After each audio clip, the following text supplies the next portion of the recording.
Yeah, he said you better cover up that fucking face. That's what he said. Dave, in a very nonchalant way. Dave, I got improvement. Oh shit! But I got a really serious question for you guys though. Like, what do you guys do with the leftover Halloween candy? Do you eat it? Are you like, or do you take it to work? Share it with your coworkers? I eat that shit. We can tell. I don't even. Funny man. Yeah, Scarecrow. I'll tell you what I got for you, you fuck. Oh man. I'm seeing double vision on Tim. I'm seeing double, and one of them is taking a swig. Can you see it? He's taking a swig. That's truly scary. So good. Two Tims. That's two Tims. That's legendary. Yeah, I got cloned for Halloween. That's right. Hang All right. one. What's up, everybody? It's gonna drop out in a quick second. Yeah. In a quick second. Yeah. Okay. What's up, everybody, and welcome to a special post TFCon episode of Breaking the Mold. We're a Realm of Collectors podcast coming at you here each and every single week on the Realm of Collectors YouTube channel. First and foremost, I speak on behalf of the rest of the panel. We just want to send a huge thank you to everybody that came to that hotel this weekend to be a part of the Realm and to be a part of what we were doing. We really, really appreciate it. And it was such a good time to be able to meet everybody, talk, spend a little bit of time. We didn't have enough time to spend with everybody, but just the fact that we were all able to gather, spend time, break bread, and do what we did, it shows that what we do here is special. So I'm Harrican BX. Let's say what's up to the rest of the crew. I didn't get any bread. What happened to bread? What happened? Sure? I didn't get any. Yeah. You're not on carbs anymore, Dom. Oh, that's right. That's right. I'm off carbs. I get no bread. You didn't eat a burger at Caddyshack? Not once throughout the weekend? Oh, I did. I had so many French fries this week. I'm sure you did. All right, we got the analyzer, Brian Brink. Yo, what's up? We got Big Dom. Hello. And is that Energon Addict? I once was Energon Addict. Oh my god. How lame. Damn, that's what happens. Dude, he's gonna make it to 8:15 with that thing on before he passes out. Somebody get me my asthma pump. All right, we got G money. G money. Hello, what's up, everybody? What's going on? All right, we got. Oh, what Sith Lord is this on the panel? We got pigment surgery. Damn it! Oh, there it goes. It was delayed. It was on a slight 3-second delay. All right, and we got Tim K from Germany. What's going on? Hey, what's up, guys? All right. How are we all feeling after this past weekend? I'm fucking still exhausted, but feeling pretty good. I think last night was the first full night of sleep I've had in days. So what's going on, fellas? How are we feeling post TFCon, post IROC 2018 meetup? I'm feeling pretty good. I still haven't gone back to work, so tomorrow's gonna suck. But I'm with Brian. Man. Yeah, I'm in the same boat with Brian. I did, however, go to the dentist this morning, and the hygienist was looking around in my mouth. She's like, "Your mouth is all dry, and your tongue is covered with some sort of film." And I was like, "Dude, I just had a crazy weekend." I don't know if that's something you want to hear. She can insinuate something from that if she wants.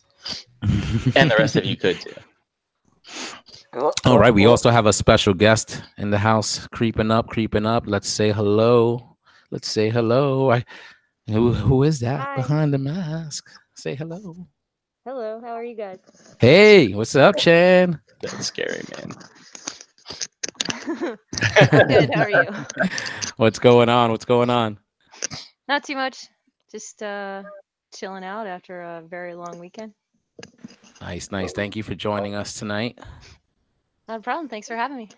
Sweet. Let me see. Live viewers just shot up immediately. Yes. Oh man! All right, guys, we're gonna be talking TFCon tonight.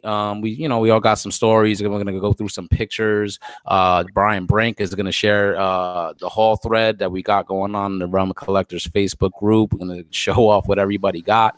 Lots of nice things, lots of nice pickups in that thread, and just have some fun. Question game coming up a little bit later, and lots of fun. And then we'll open it up and see what's going on. So. We got in Thursday. I just want to say, man, it was just such a good time. The lack of sleep was worth it. I lost my voice again. If anybody listened to Verbally Challenged, you heard my coarse voice. But it was just a testament to the good time that was had. A bunch of us came in Thursday. I remember just kind of hitting up that restaurant first and having like lunch, having some drinks. And that was kind of like the theme of that day. Like I remember Energon Addict. A little bit after we had lunch, we wound up going bowling, which is something that I haven't freaking done in years. Yeah. And then that's kind of like the point of getting in there early, because when we did TFCon 2 years ago, we got in Friday, in the evening. So it's kind of like you get there, you check in, and then the convention's the next day, and then a lot of us left on Sunday. We didn't really have a chance to chill. So we came in early last year. We came in early this year, and I think that's a formula that works as far as having a good time with the rest of you guys. What do you think? Jose, I was just gonna say, this was my second TFCon, and I went to the one in Reston last year, and I was traveling for work the whole week prior, and I was out of state. I was in Atlanta until like Thursday night, and I was getting back home, and then Friday morning I was driving in, and it was really difficult to see everyone's travel posts, on that Thursday, and to be doing stuff on Friday before the show. So I made a point this year. I coordinated some stuff with a family visit. I used to live there in Chicago and was there pretty early, actually. So it worked out really well. But you're right, having that kind of full day there on Friday to just hang out and go talk to people and stuff, it made a big difference. I think getting the full experience out of the weekend if you're able to do it. Yeah, I got to chime in on that. And a big shout out to Gary. He was the first person I met, and that dude invited me for breakfast on Thursday morning, and that was fucking amazing. I got to meet his sister and his mom, and I was thoroughly humbled, I gotta say. Really, really cool. Like early in the morning, that guy was standing there in his Honda and picked me up, and good time started early, I guess. Yeah, Tim, it has to be a big deal for you. This was your first TFCon. You traveling from Germany from the first time. It was your first time getting on an airplane, and you're coming to the States to hang out with a bunch of people that you've only spoke to online. So, how was that experience for you, man? Dude, I don't know. For the people that listen to Verbally Challenged, they got a little bit of that already. But yeah, it was a huge deal. It was a huge deal. I slept 14 hours straight. I got in bed yesterday 11 p.m. and I woke up this morning at 1 p.m. So that was that was quite something. But like you said, it was all worth it. Like during the whole weekend, even though I only had maybe 6 to 7 hours each day, I didn't have any problems. I don't know. There was so much going on, so much of the search. Everybody was there, and even if not, around the corner there was the next a group of people doing anything, going anywhere, going eating, going hanging out. I didn't really feel tired, and afterwards, I gotta say the plane trip back, it kind of felt better, like to the actual point where I'm saying, okay, riding on a plane could actually be becoming fun. So I'm looking forward to the next one, actually. Nice, good stuff. Dave, how was it for you coming in that Thursday? Oh, it was cool. I was at the airport pretty early, but the flight felt like it was super fast. Like I couldn't explain it. I tried watching, I think it was RoboCop. By the time I had downloaded Prime Video on my phone and it started to play, I only got through like half the movie, and they were like, prepare for landing. I was like, oh shit. I was like hitting Ian, he was knocked out. I was like, bro, we're here already. Like we're here. Like, and then before you knew it, we were already on the phone with people. Oh, Dom was already leaving the airport as I'm getting out, out of the plane. And within a half hour, we were already at the hotel with everybody. Like, it was amazing. Like, yeah. I felt the same, dude. Cause yeah, like getting to the airport, like it just, I only had like a 45-minute wait to take off, and then like you said, I watched a couple of episodes of some TV, and it was like boom, landed. Frogman got there just like I guess he landed just before I did, so he waited at my gate. He was the first person I saw when I landed, dude. I was like, I had to give it the double take because that dude shaved, man. Like I was like, what happened to the beard? And he said he fucked his shit up when he was trying to shape it up. So I've been there, man. I've been there too. I hate when I have to fucking do that and go clean shaven. But he was the first person I got to see, and we were trying to wait for the shuttle, and we saw the shuttle, but that thing just zoomed like right past us. We were like, oh shit. So we wound up just Ubering it to the hotel, and that's where we kind of hooked up with everybody. Really, really cool. But just, yeah, like you said, dude, just a sweet, like easy, fast commute flying in that morning. What about anybody else? Dom, how was it for you, man? Pretty good. Like, weren't you flying with Dust? Yes, you were sharing the same plane, right? Yeah. We met up at the terminal. Basically, checked our bags in, and then headed to the gate. And it was quick. Like everything else, it was really quick. God bless him, but the way Dust was posting about his travel, you thought he was getting on the first man flight to Mars, A little nervous. I'd be like, dude, there's thousands of flights every single day. I think you're going to be okay. A little nervous, he doesn't fly much, so I kind of helped him out with everything. We got us situated. The security check wasn't that bad. So we got to the plane. They didn't try to cavity search you. They didn't try to. No, not me. Dust was right behind me, so we were good. We were good. There was another guy that was getting hassled, but he was calling for it because he was kind of a loudmouth. So at the end of the day, if you're barking and complaining about something, they pick you out real quick. Wait a minute. So that was another guy barking and complaining. Dust wasn't doing any of that? No, not at all. That's surprising. He was polite. He knew the drill. So he kind of very polite. How you doing? And obeyed every command and walked through. But this other guy was barking and pitching, and he got pulled over to the side. Sir, can you come here? And had so much fun. So I'm surprised they didn't do that to you though. Why? Because dude, you're like a fucking Sam Squanch. Dude, I'm handsome, man. I walk through there, like, hey. Over there, he's definitely hiding something in his butt. Yeah, obviously they want to cow the feel, Come on. On my way back, I was actually asked if I could empty my right pant pocket. So, and I was actually pulling out my chapstick. They stopped me for my chapstick. They were like, "Could you open that up for me, please?" I don't know. Pull the top off, and they were looking inside the chapstick. Like, I don't know, chapstick full of plastic or what? I don't know. You could do a lot with some chapstick, bro. Let me tell you. Oh, okay. James Bond shit. Homemade. We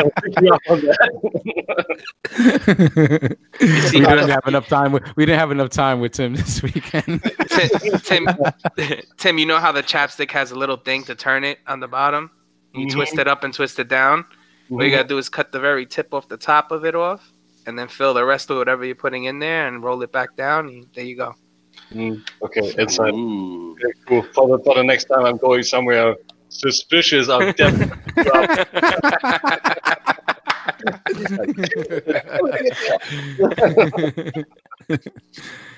Oh man, that's funny. The flight was fast. It was funny because it was a huge plane that we flew in. It took about an hour to pack the whole plane, and there was about a 20-minute time where everybody was in the plane and we were waiting to take off, and there was a baby crying. And why did the baby see your face? Oh my God.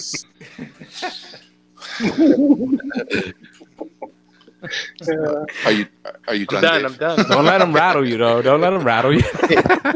So, I couldn't see Dust. Like he was in the back where I was in the front. I lucked out. I was on the to be determined seating list. So basically, they put me somewhere close to first class, but in business class. So there was a baby crying. All of a sudden, I heard it stop. So I text Dust, and I was like, I'm like, did you have any? I'm like, do you hear that baby? And he's like, and it stopped after I texted him. It stopped, and he responded back to my text. He's like, it's not crying now. And it's like, and then he like responded back saying that's for a reason, you know.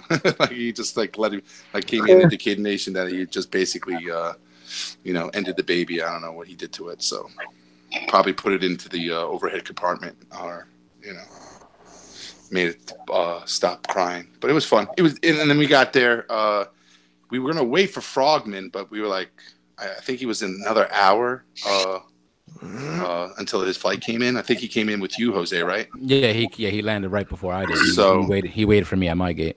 I was like, screw that. I'm not waiting here for an hour. Let's go to the hotel. And he's like, okay. So we just basically went, and then Dave. We were trying to wait for Dave, but like we just decided that we weren't waiting for Dave. Like, damn, Dom, be that way. You know, we didn't want just can't wait for your buds. Not willing to wait for your buddies and shit. Dave. Damn. Dave was, you know, Dave made me feel bad. He's like, dude, why did you wait for me? I'm like, you know, you'll find your way. I'm glad you waited for me though, for you know, before you guys ate and shit. That was cool. Oh yeah. And then we got to the hotel. I forgot who we saw. Tim right off the bat, right? Tim, you were there. Yeah, in the lobby. I just came down. I just set up my room and everything, early check-in, and there were Dust and Dom standing. So those were the first guys too. Pretty cool. Yeah, so we saw him and you know, his tallness and how tall he is. And then you know, Dave eventually showed up, and we were just basically looking. You know, everyone was hungry, so we made plans to hit up the old Caddy Shack. That place was dope. I like that. It was good. It was a good place. Yeah. So we enjoyed ourselves, and I think Brian eventually woke up and joined us, right, Brian? Yeah. I mean, I drove in with my lovely friends JD and Chan. We used Chan's car. Car pulled in, muled the rock boxes and some other things to the con. And we got there, got early check-in, went in, showered real quick, and crashed.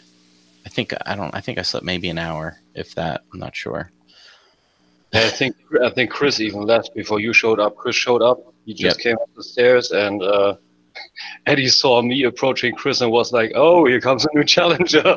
Because of the tallness, like Dom said. Nice. All right. Did you got anybody? I'm not to like skip through all the end, but I just kind of, you know, I know we don't usually share hauls on the show pretty much, but what did you guys pick up? I kind of want to hear what you guys picked up throughout the show, and if you guys got the chance to mess with them. I picked up a Dave Colon. He's, you know, great action figure. I couldn't fit him in my suitcase, so. Oh, I thought you was gonna say in your butt. I shipped him in your butt. But I decided I really didn't want him, so I just shipped him over to Long Island and let them, you know, handle him. All right. Must have cost a pretty penny. Yeah. Well, Chicago to Long Island, you know. Yeah.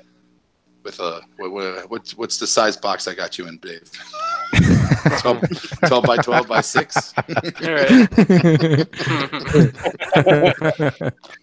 I mean, you are pretty tiny, like compared to a guy like me, Tom, and Chris. So. Oh, did that stop me from tackling you? Oh, he tackled him. Oh, yeah, all right. He really bad. He just take like showing me something like anywhere, and he just straight up tackled me on the fucking back. We were giving shit each other for half a year, and that motherfucker tackled me right on the back. That's how Dave sustains dominance. He just, you know, he tackles people. Just to that is how he loves. Yeah. So I felt thoroughly loved. Dave, what do you get? What do you get from TFCon? We'll share our hauls, and then we could share everybody else's hauls from the Facebook. I picked the two MMC exclusives up. I was just messing with the Azalea Stealth just before we got on. Did you grab that? You grabbed that? Because I remember when they were like, "There's only 5 left." Right. Yeah. I think I got like the first 10. We were online, me and Dom, and I think Deluxe and Rob D were like 2 people ahead of us. Yeah. I heard Azalea, and I was like, "Oh shit, a fembot!" I ran, and I fucking got online. You know, I ain't gonna front that pumpkin kind of like look, the face sculpts and stuff like did look pretty cool. I like it too. Almost made me buy it. Almost. Well, I agree. Almost. The thing is that I don't know if anybody's aware about our audience in regards to the tickets, the pre-sale tickets. There was an offer for $100. You can get all the exclusives up front, early access to the exclusives, and that wasn't available at that time because it came in later. Like came in later that Saturday, right? And Yeah. they announced it, so like I would have been pissed. I would have like if you paid $100 to get those. Granted, it didn't sell out. Like I'm not saying it sold out or anything like that. I think there was a couple left on Sunday, but at 3:00 there, I thought I saw like there was like 2 or 3 on the table. I think they were slow rolling those out, but it was funny. It's like it's just like when you have that kind of what is that exclusive or that you bought that premiere ticket, you expect that that treatment to be there. But yeah, that makes sense, and I think I probably would have been upset too. I'm glad I wasn't into any of those exclusives. I was like online, like that when was it, Friday, right, Dave? Yeah. When we had to kind of like you on the registration line, and then you just hit me up, and we had to help Hanny out and stuff like that. So that was cool. But I was just like, whatever. Like I didn't care. I was just online, gonna buy my ticket right then and there. And was it me that the lines weren't that bad this year? Like I remember Reston too. Those lines like lasted for a good hour. Yeah, it didn't seem terrible. Like not at all. Yeah. Like that wait was like probably 15, 20 minutes, like max. Yeah. Or at least it felt that way. We were all bullshitting online, having fun. The line for registration was driving me insane after a while. Because that thing was moving fucking slow. I was like, how far is that line around the corner, Dom? Dom's like, it's right there. I'm like, okay. And then I get around the corner and fucking down the hallway. Christ. There's someone smelly in that line. That's just what it is. When you come to a con, that's just something you got to expect. I just feel trapped. If I'm on the floor and I smell it, I can walk away. But no, I'm fucking in line. Damn it. Hurry up. Well, you just got to look around you. It's got to be one of the 2 people in front of you, 2 people behind you, I was in line with Nick. It was probably Dom and... Oh, Nick This is gonna be all night. I see. So it couldn't be me, Dave. You washed my ass that night. Come on, remember? You forgot you gave him a sponge bath. Yeah. Oh, Jesus Christ! Talk about a Halloween nightmare, bro. Oh, jeez. Chan, how was it for you? Like coming in, I know you were riding with JD and Brian, right? So like, how was the experience for you? This was your first convention, right? And of this size, you've done NJCC with us before, but this is obviously a lot bigger. Like, what did you think of it all? Well, it was a little. I was nervous. I mean, but I think like because I've done NJCC with you guys and just had that experience, that it was a lot easier. Mm-hmm.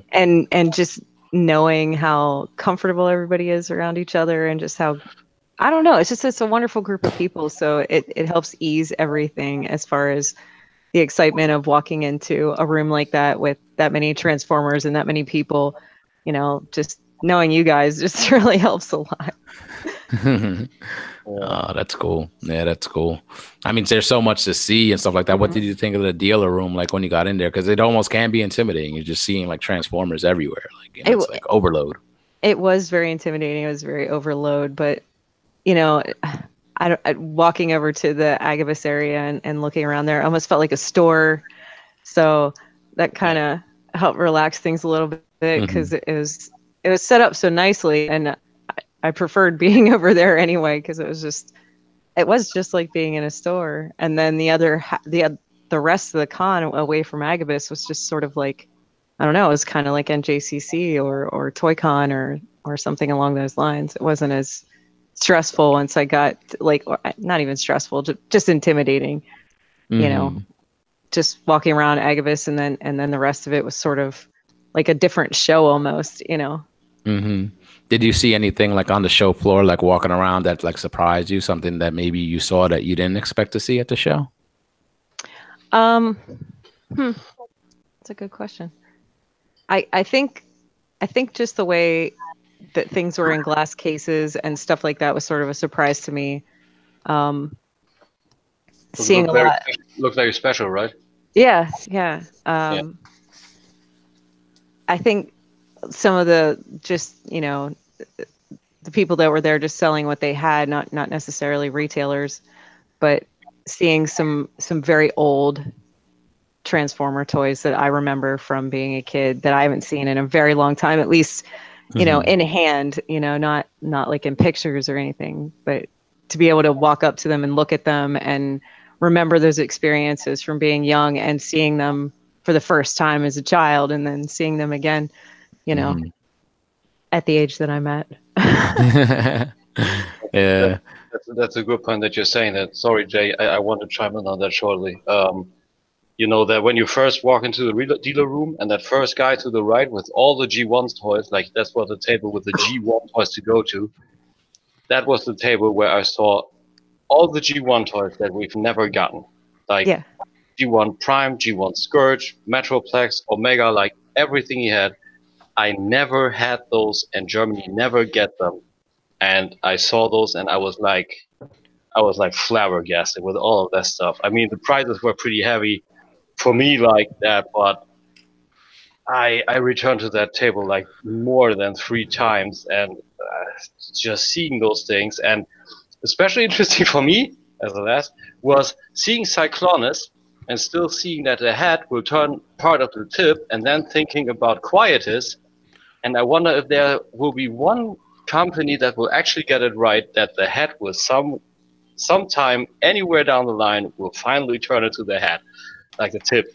That would be something for me. So that was special for me too. You can always buy a G1 figure there, Tim. Yeah. Yeah, but that's not about the trick for Master. Thanks for the advice anyway, but you know. I also like seeing all the like fan-based art, you know, like the creativity and people who love Transformers, and their art was just a really interesting and really nice thing to see, because you see a lot of love there, you know, because I mean that's kind of like an artist thing, is like reflecting that love of stuff. Yeah, see, that's yeah. A nice little mouse pad by a certain Mr. Skullface. Yeah, that's true, and not just like with that, like with the people that were there, like wearing costumes, cosplaying. You know, like it's not, you don't see it as much as you would like at a, you know, like at one of these other conventions, but just the fact that, you know, people dress up like these Transformer characters, and you know, some, you know, better than others, as with anything, you know, not mocking anybody, but just the fact that people want to dress up as these characters and put that out there. I mean, there was some really, really good ones. That Spark Eater one was one in particular that I thought looked really, really cool. We had there was a girl dressed up as Ratchet, one as Drift.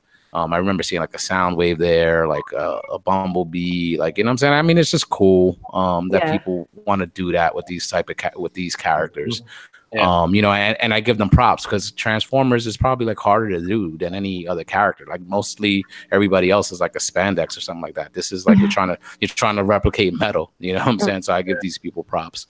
And also the blockiness and trying to stay mobile, right? Lots of straight. Yeah. That's it. I also thought that Shockwave was pretty cool, like really super blocky, and also the head and the, I don't know, aluminum kind of foil around the legs and everything. That was also a pretty cool job. Nice. All right. Anybody else want to chime in as far as their experience? I mean, last year was my first TFCon, like Gary, and then, you know, of course, her and I hit a lot of the NJCC and Toy Cons this past year, and it was a little easier. I was still a bit nervous. You know, last year was when we met actually in person for the first time. Right? Right? Yeah, that was my first. Aside from one here. So it was like my first face to face with everybody. Yeah. So I was really, really fucking nervous about it, to say the least. This year I still was, but it wasn't as bad, especially with you guys, because we see each other, you know, every so few months, you know, because of the different toy shows or whatever. But seeing everyone else, like Tim, you know, and Sam, and everybody that came from all corners, Josh, you know what I mean? It was just so awesome to like finally like reach out, shake their hand, give them a huge hug, and just like Or- and or everybody keeps multiple. posting the whole the whole group shot. It's like this is what it's about, and that is truly what it's about. It's Yeah. Yeah. You know, So- I mean, look at it. Like you said, like Tim flying from Germany, Sam from the UK, Cody from the UK, Frogman from Texas. Like people flying in from all over the world. Like that shit was truly international. Like just to kind of hang out. Like what I'm saying, to be able to like give you a handshake in person, give you a hug like in person. Yeah. Like that's dope. I totally like. I'm going to say like I absolutely agree 100% that is the main reason for these events and the biggest part. So I don't want to just reiterate all that same stuff over and over, but it's also exciting. I'm curious what the panel thinks. Kind of what Chan just said. This event has so much product around you. It really got me excited for Transformers again. Now I didn't see anything really new. The panels we'll talk about, I guess, or there wasn't a lot of reveals. Some prototypes looked good. Most of them you'd seen somewhere before, right? Pictures or from Toronto, but just having so much stuff around you. And then like I was fascinated watching what people were buying, like people that I knew, people I just met, people I've been to these events with before. Again, like Chan and JD have a positive reputation of working a show like so well. Like I'm always curious, like what are they going to find that everyone else kind of glossed over because of the level of detail that they look at. And I'll just, in my own experience, this particular show, for whatever reason, like everyone is walking around with the stuff they've gotten looking so happy. And you see like little kids playing in the hall, opening stuff up, and grown men and women opening stuff, and playing with it on the spot, which is really the only show that I've ever seen quite that type of behavior happen like in real time, I guess. So much more. So it was, it's not about the toys, but being in that environment was pretty exciting. I'm curious if anybody else felt a renewed sense of energy at all around the collecting or on this particular facet of the collecting or not. Gary, yeah, same thing with me, Gary. I was going to iterate that same point that you just put out there.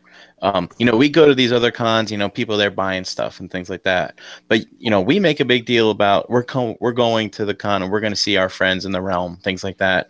But you look at everyone else that's there, and you don't see one unhappy person at that event. Yep. The kids with their parents, the people that are there meeting their other friends. There's not, like I said, not one sad face, except for that poor hot rod girl Saturday night. I don't know what was wrong with her, but we cheered her up. She was leaving. She was leaving. Her friends, I think the two friends were staying, and she was leaving. So, yeah. Oh, although she was there Sunday shortly. I saw her Sunday. Oh. Well, it always sucks. It always sucks when you got to call them tonight. I didn't want to say goodbye to nobody. Yeah. Sunday was very good. That was Saturday night, right? Yo, the fucking weekend's been a blur. It's funny that you say that. I mean, JD and Chan, I don't know about you, but I mean, driving in. So basically, the con started for us Wednesday night. We load up into your car and we drive there. Little bit of sleep, wake up, start meeting people, and then you just go all day, at least for me anyway. And then I swear, I mean, the sleep was so short, it just felt like one long day. And I think because of that drive, like to me, I link driving to you drive in the morning to get somewhere, and then you drive at night to leave and go back to where you came from. And since that's the way we did it, or something like that, like it just felt like one super long day. I had no idea. No, you're right, Brian. Aside from like time zone changes, right? And Tim, you had it worse than anybody. But you're off. And look, I'm the guy that's like structured, and you guys know I get hangry, so I have to eat like every certain amount of time. And I pack my food, so I wouldn't panic and stuff. But like you're off. Like it's weird. It's like you get back to real life. It's like it's like 1 o'clock. I feel like going to do this. On a it's just. It is kind of bizarre how time blends together and speeds up and slows down and and gets foggy for sure. Yeah, but about the whole topic of seeing all the happy faces and like how the whole con just panned out, I had that's quite the same. I was on a little bit of a low about Transformers. I'm still looking forward to my next Storm collectibles. Like but especially one of my favorite moments actually was when New York Mike and me actually overanalyzed the fucking Zeta Toys Chronos. Like we were crawling back and forth on this thing, and actually we're looking at what about the parts forming on this piece, because you know the Zeta Toys Bruticus is all until the chest, you know, but the Zeta Toys Chronos actually does the whole upper body as one piece, having a waist swivel, and then the silver bolt just slides in on the back. So essentially the whole upper body and the hip down to the knees is all one solid parts forming piece to make the hip, the waist swivel possible. And we were like, hey, look at this flap, hey, what's going down there? Oh yeah, there are the legs, sure, that slides in here. And we were like, I don't know, half an hour across all around that booth. So that was a crazy cool thing to do. And also the double eagle from Fans Hobby. I'm totally hooked on this thing. Yeah, man. Fans Hobby got them some impressive stuff, you know. Like, I mean, they had their Overlord on display there. And unfortunately, it would have been cool if the whole thing would have been in color instead of just the tank, especially since we saw that on display last year. But I mean, I heard a lot of people that I talked to were enjoying the Fans Hobby stuff that they picked up. So good stuff. Yeah. And I gave New York my shit all weekend about getting Power Baser, because oh man, I want this piece for so long, and everybody's telling me stuff about it, all negative and positive, and I was giving him shit all weekend. Dude, he's calling for you. Dude, on the shelf, and he was kneeling like in front of him, and I was, look, dude, I was pulling on his foil. Dude, look, he wants to get to you. Dude, he's falling. You gotta catch him. Dude, catch him. Tim's enabler crate. Is that's your hand? Oh, there he goes. Mike is actually in the chat right now. Yeah, he's saying what's up. Yeah, that's Mike. Yeah. He ended up getting it because it's at my house right now. I bought it too. That figure's awesome. Yeah, I wanted I told him about a few problems it had, but that didn't bother him, so I guess it will be all right. Yeah. All right. So why don't we start just getting off into start showing off the hauls that the rest of the realm were able to pick up. There is a thread in the Realm of Collectors Facebook group. So guys, if you haven't posted your haul in there, post it now because we're about to show it off. Lots of people picked up lots of things. As I was interviewing people on throughout the weekend, I was asking about hauls, and a bunch of the people throughout the realm got some really nice pickups. Brian Brink is going to show it off for us tonight. And we're also going to go through some of the photos inside the International Realm of Collectors Meetup 2018 album on the Facebook group and stuff. Just go through that real quick, just to share some memories from everything that was going on this weekend. All right, you can see this. All right, yes, sir. Starting us off is Rob Milton. I think he was the first person to post. He picked up some nice things here. Yes, some monster bots. Yeah, man. He's got his rock box, his rock cups. Tim, I do want to ask you about your rock box pickup experience. We'll do that a little later. I thought it interesting here. Rob picked up a gun dog. I did not see any gun dogs, and he's hard to find. So I wonder where he found that guy at. Yeah, I saw them in 2 or 3 places. It was over there. Yep. All right. And can I go next here? No, of course not. And then we got Cody. Cody's got some. So he also had people picking stuff up for him outside of the con, stuff he can't get over there in the UK. So he got some Black Series figures. I actually found this for him at a good price, and someone else did. So I have one in my house right now. This Infus Nest. Let's see here. He's got some Rick and Morty stuff. And I saw him get this battle trap. He's like, I just need something to fuck around with while I'm walking around this floor. So he picked that up. So that's pretty cool. Heck yeah. Let me hide that. All right. Iron Claw with his getting some Nemesis Primes. He's got a few of them here. A whole bunch of them, actually. 1, 2. He's got that model kit that's exclusive from New York Comic Con. Black Power Baser, Dutch, a Lio Convoy that's black, stuff like that. So all good. Oh, you even found some Lego. Look at that. That's awesome. Nice haul. Looks good. So Brian, I have to ask you: Are you and Matt like arch enemies yourselves? Since he collects all the Nemesis and you collect the regular Prime. You would think that, but no, of course not. All right. Everything was better in black anyway. I have a It few. was awesome seeing Ironclaw there, man. And always coming through to these things. That It's guy's dope. awesome. Yep. He's a good time. He's also kept us entertained in the master chat all week, which is cool. Oh my god! Yeah, he had some of the best memes in that fucking chat.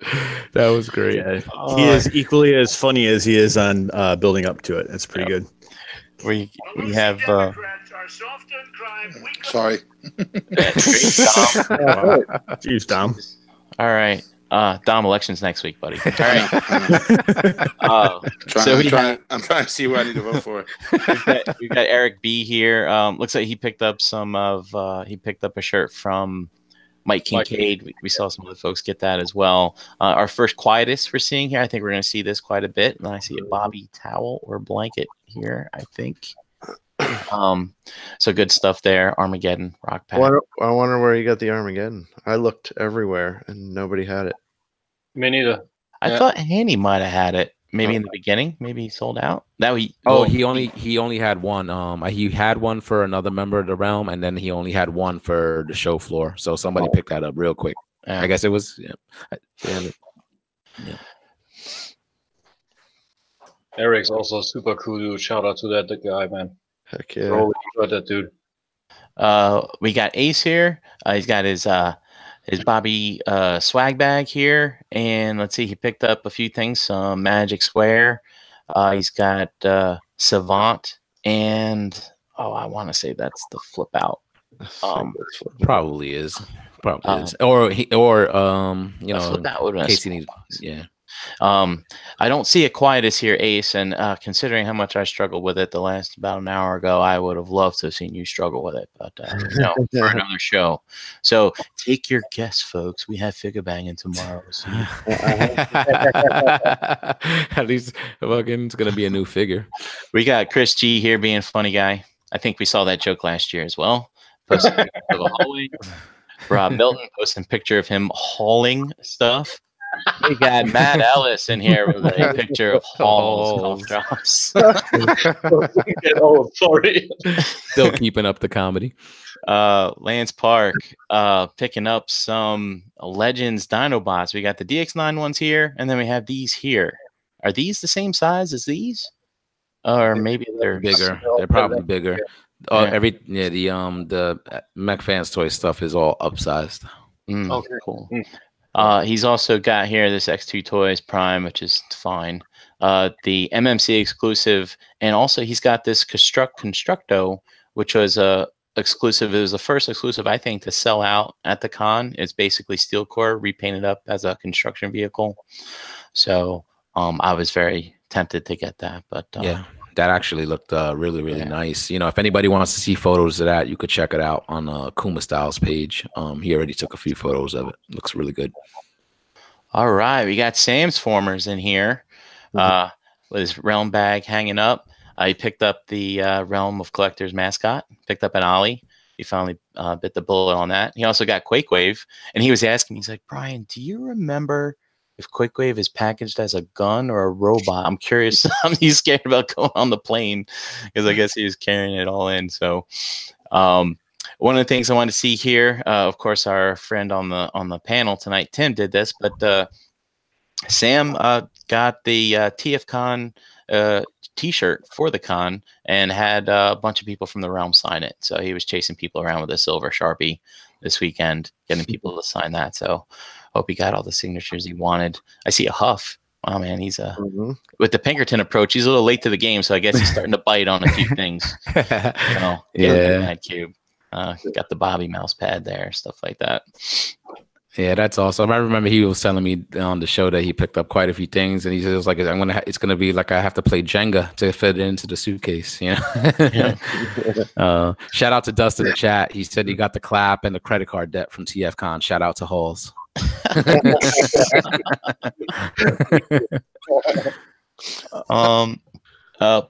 Paul C. Paul C. here, the man behind the Blue Chew, otherwise known Chew as Blue, Chew Blue, Chew Blue. Chew Blue. Chew Blue.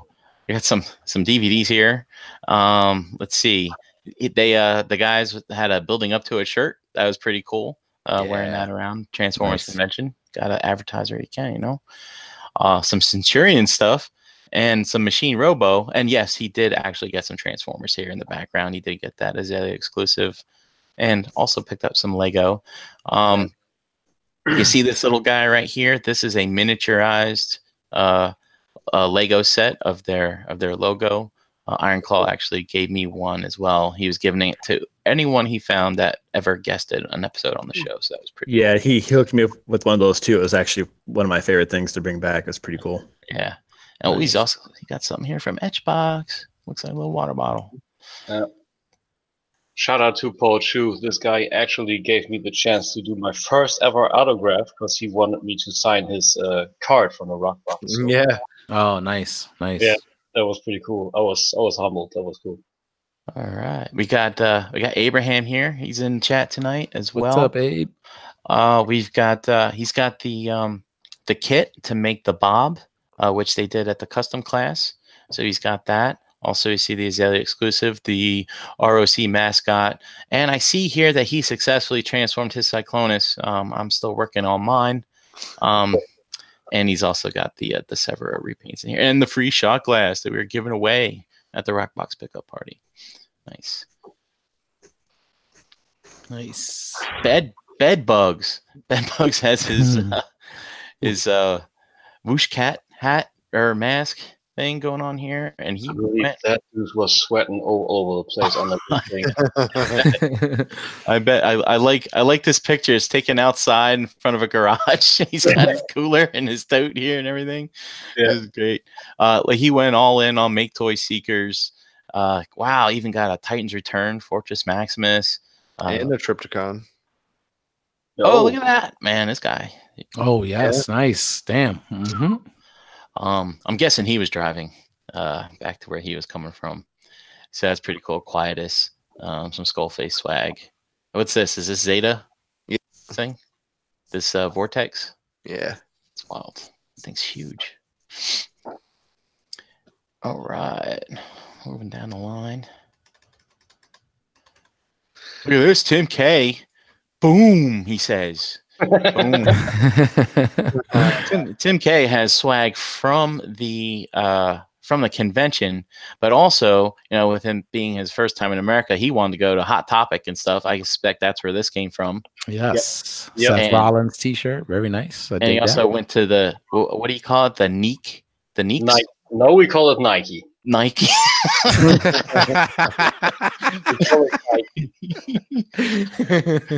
Tim got himself a new pair of shoes. Oh, Red's in the chat. What's up, Red? So that's cool. Tim, what are these plushies? Was this at the plushie booth? These no man, that's the setup from my videos. I just have them there everywhere. I didn't bother to get them away, so I just left them in the pic. That's all. All right, cool. But since you panned over the Khan goodies, like over the duffel bag of the realm, those were in Khan plushies. I checked out a candy store called Lolly and Pop because I wanted to check for some warheads, those super sours. And I got treated by that. And actually, funny story, Sam was complaining when we were in the front of all the pets. He was like, yo, are there no Transformers pets? You know, those little squeezy, like with the candy in there. And I found the most Transformer-like thing in there, which is a truck formed, I don't know, compartment with some sour candies in there. And it is my truckload of candies. So I brought those with me too. Oh wow, Tim's into the sour stuff. You like getting all puckered up, I guess. Oh, all right. And Tim, this Bulls hat, are you a Bulls fan, or did you just want something to represent the city?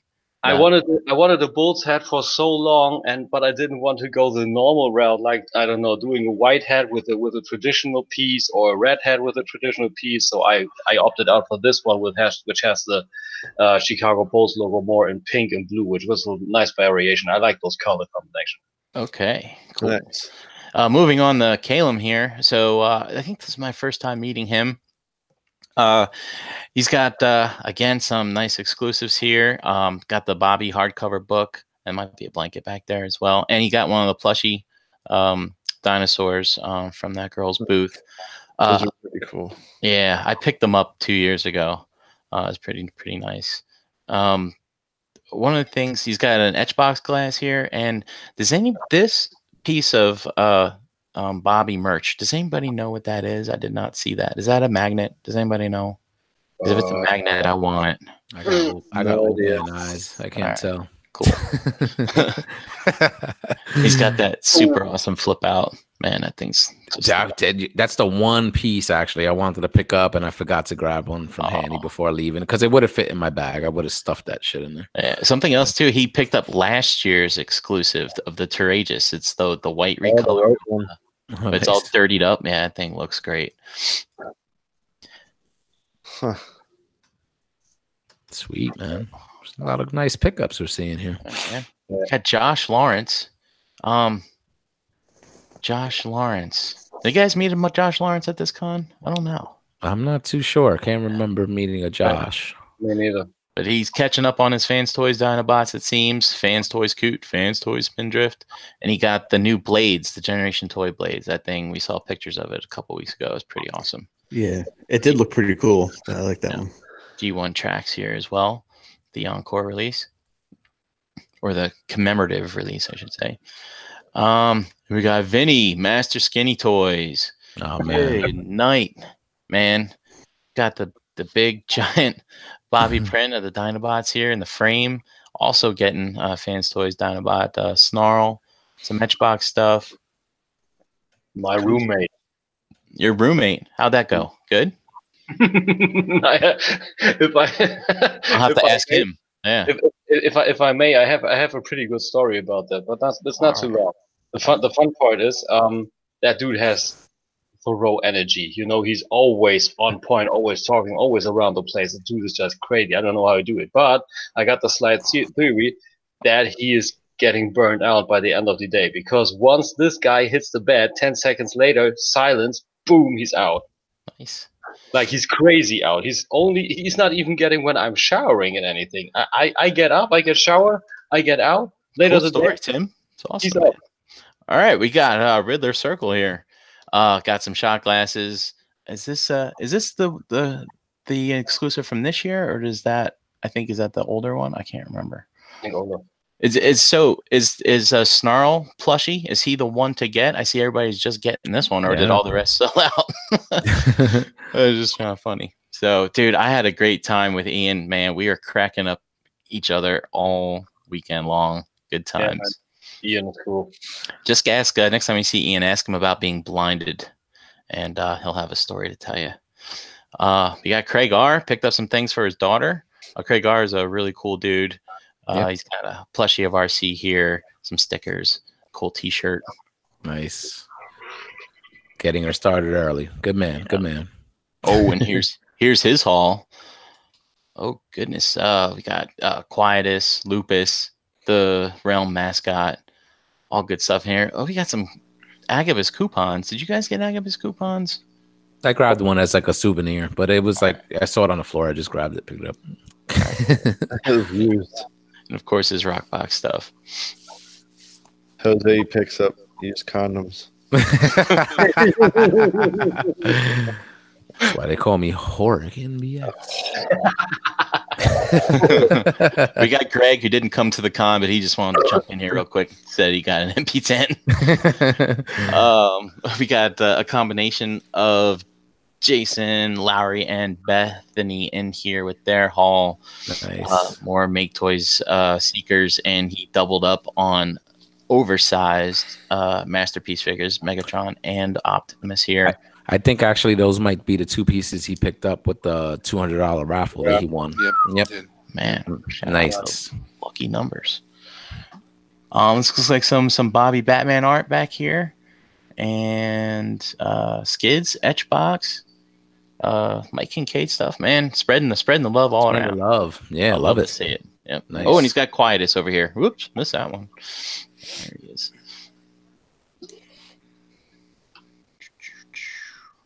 Monty Sonny. Did you guys meet this guy? I don't. Man, it might have been someone else I missed, but dude, he's got the black repaint of Make Toys Pandanus in here, the Devil Stinger. Oh, Oh nice. wow. Yeah, that's a nice con pickup. The gift set for the help me out, Dino King. Yes, no, The or recolor. Yep. The recolor. Monstructor. Monstructor. Yep. Yep. Some looks like G1 tapes, stuff like that, and a Masterpiece Soundwave, man. Man, Ooh, Matt, yes. waiting on that Nice. long to get a Soundwave. Good Yeah. stuff. Hope you got a good deal on it. True set. I got that too. Pretty good. And I think it's important while Brian's scrolling, like this is all in the Facebook group, right, Jose? Yep. Like, Yep. right in the thing. But the we're just kind of pointing out some of the things people found, but there's like, I think we can all attest to the fact that there's like a story for like talking to people with each of these, this groupings of stuff, so Mm-hmm. it's I don't know, it's kind of neat to reminisce already from just a few days ago. Yeah, yeah. Because you never know. Like, we're showing stuff off here, but you never know. Some things that we're showing off here could be a grail for somebody. You never know. Exactly. I mean, we have a great time, but then you get to go home and play with new stuff. I mean, Yeah. it's Awesome. So we got Lord Shadowkeeper here, man, and he toted all this stuff all the way back to Puerto Rico with him. Looks like we got some Machine Robo. It's like we got our first Gundam sighting. Is that what this is here? Nice. Model kit. Yeah. Mhm. Some Etchbox, Bobby True shirt, Rockbox stuff, and I believe these are either the United sets for the Seekers that Takara put out, or their DX9 3-pack. So you'd have to help me out on that. I'm not really sure what these are. They look chug scale to me though. So very cool to meet him, obviously, for the first time. Yeah. Super awesome guy. You're right, Brian. Like, I wish, it always happens. There's people you wish you could have spoken a little bit longer with or had more conversations. Same thing. Really cool meeting him. And as you learn, what he went through, 6-7 months ago, is my time off a little bit, but he had a pretty harsh year, obviously back in Puerto Rico, and just, seeing, people that you kind of talk through those events and real life stuff, and then getting a chance to meet him, just really, I don't know. It's almost surreal in a strange way when you kind of talk about it. So Yeah. it's really cool. That's what I think too. I think he actually had the hardest trip at all, because at one point he just really came at me and sat down, and he was crying with back pain. So that dude went through a lot to go there. Yeah. Yeah, and he mentioned he's correct. Yeah, they are the DX9 Seekers. Nice. All right, and then we got Dakota. So Dakota, he's not only here for toys and fun and stuff, but he likes to go talk to these voice actors and artists and the story writers, all that other stuff. So he's got some scripts and things like here signed by the folks behind the IDW line. He's got his Masterpiece Cheetor signed by that voice actor. And he actually did pick up some grails. Yep. I think it's actually the next pick. I'll pick it up here. When I first met him, he had these two things in his hand, and we all saw Dakota, right? So, you can either, hey, is David Koresh still alive, or is that Jesus actually came back to visit us? So, the guy sitting on a bench, he's like, I got 2 holy grails. And I'm like, that's fucking awesome. A man cosplaying as Jesus holding 2 holy grails. I never thought I'd ever see that, and I'll never stop telling that joke. I just love it. And again, with some other Beast Wars stuff here that I'm sure is valuable or hard to find. But dude, he had an awesome con, and it was great meeting him. Yeah, that's dope. It's dope when you could pick up some things that you've been after for a long, long time, and then on top of that, get to chill with your buddies. So.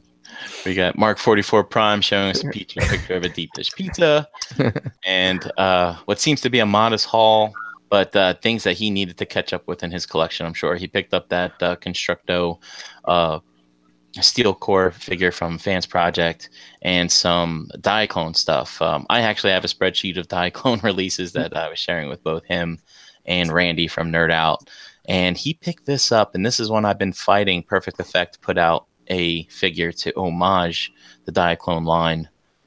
If I had saw that, I probably on an impulse I would have picked it up. So it's a good find. Dude, look at that. Yeah, don't sleep on that Diaclone stuff, man. It's pricey, so it doesn't look like he got a lot there, but he spent a pretty penny, and he expressed that he was disappointed, Brian, that you guys didn't get to make that last minute enabler purchase that you guys did last year. You know, I was disappointed until I found out I needed that money to pay the tolls on the way home, so that was good. But in addition to, you know, we were kind of planning it, but it's got to be more impulsive. So perhaps maybe at another con coming up, it was originally a pack that was done with 3 of us, he, I, and Chuck.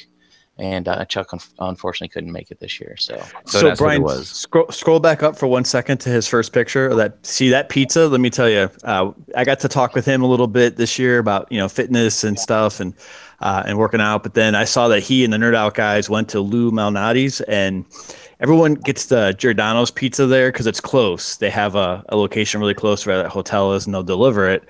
But that I was quite jealous when I saw that they had gone there for that pizza. Because that's freaking one of the best ones there in the city of Chicago. So that was a nice pickup that I don't think they still have, but I think it was probably worthwhile for them. It actually looks pretty good. That actually looks pretty good. Yeah, that was good. Then we got myself. Just a couple things here for me that were really big for me was getting this Matrix. I wanted to make sure I got that this year, and there were only 2 on the floor, so I got 1. So I was pretty happy about that. And this one here was the other one that I did not want to leave the con without, and it was the black repaint of Downbeat, Mink Toys Downbeat. And I did get to mess with that today, and it was a pretty cool figure. Pretty awesome. I like it. I like it. Yeah, your Downbeat was actually my G Creations Prowl. I finally got to pick that up besides MMC Prowl and Tarn. MMC Drift and Tarn, those ones. I was surprised that there was no G2 exclusive from Toronto. There was none to be found. And shout out to Errol. He must have went to Target or Walmart or something, picked up some Marvel Legends. That's great. I think got carried away with the post. We have Amber here, who we met. They were friends of Jason and Bethany, who had just got married before the con. And she picked up some art here, some chibi art and stuff like that from the the folks doing that personal art. Some of it's not really my style, but there is some really, really interesting stuff there. And then this might have been something from one of the artists. A lot of cool stuff. There's something there for everybody. This is actually a great picture here. This is RC. Is this like Romeo and Juliet, or she's just like standing over a balcony with a rose? That's kind of cool. Mm-hmm. Here's Shockwave, man. Dude, it's savage. He fucks on up there. No, that's actually from the IDW comics. He looks at his own head after Shadow Play. If you know what that means. You can enlighten me later. Most don't, yeah. All right. Oh, we got Josh F here. So good again to meet him. God, he got tapes aplenty. He got the Rumbles and the Frenzies and the Birds. I don't see an Ocular Max in here. I know that's something he was. That's not what I meant to say. The Ravage. The Ravage, yeah. But he got a Gunpla, so stay tuned to Off the Runner. I'm sure he'll be building that. First half of Skylinks. Good stuff in here, man. Quick thing. He's got the Top Spin, the Titan's Return. Remember the MMC ones that came out a few years ago, and they were going up in price? Mm-hmm. I saw them on tables for like $20 a pop. So that bubble burst.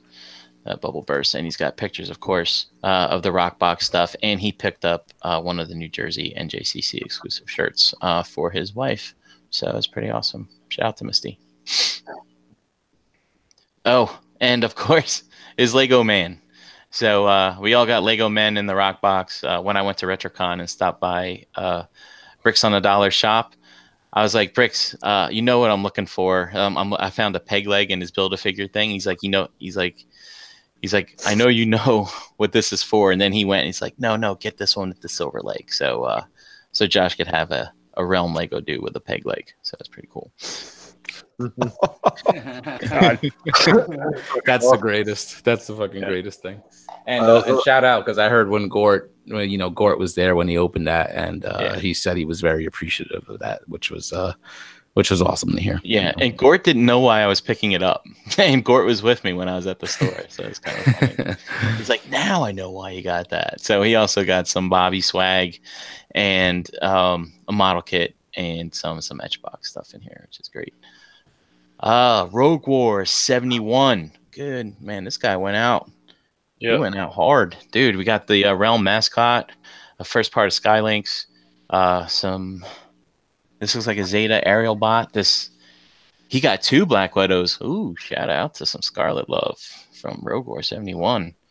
He got the Civil War and the Infinity War, right? And some Bobby blankets and towels. So, man, this guy does not mess around. He came around. Yep. Quietus again. We should take a tally on how many times we see Quietus.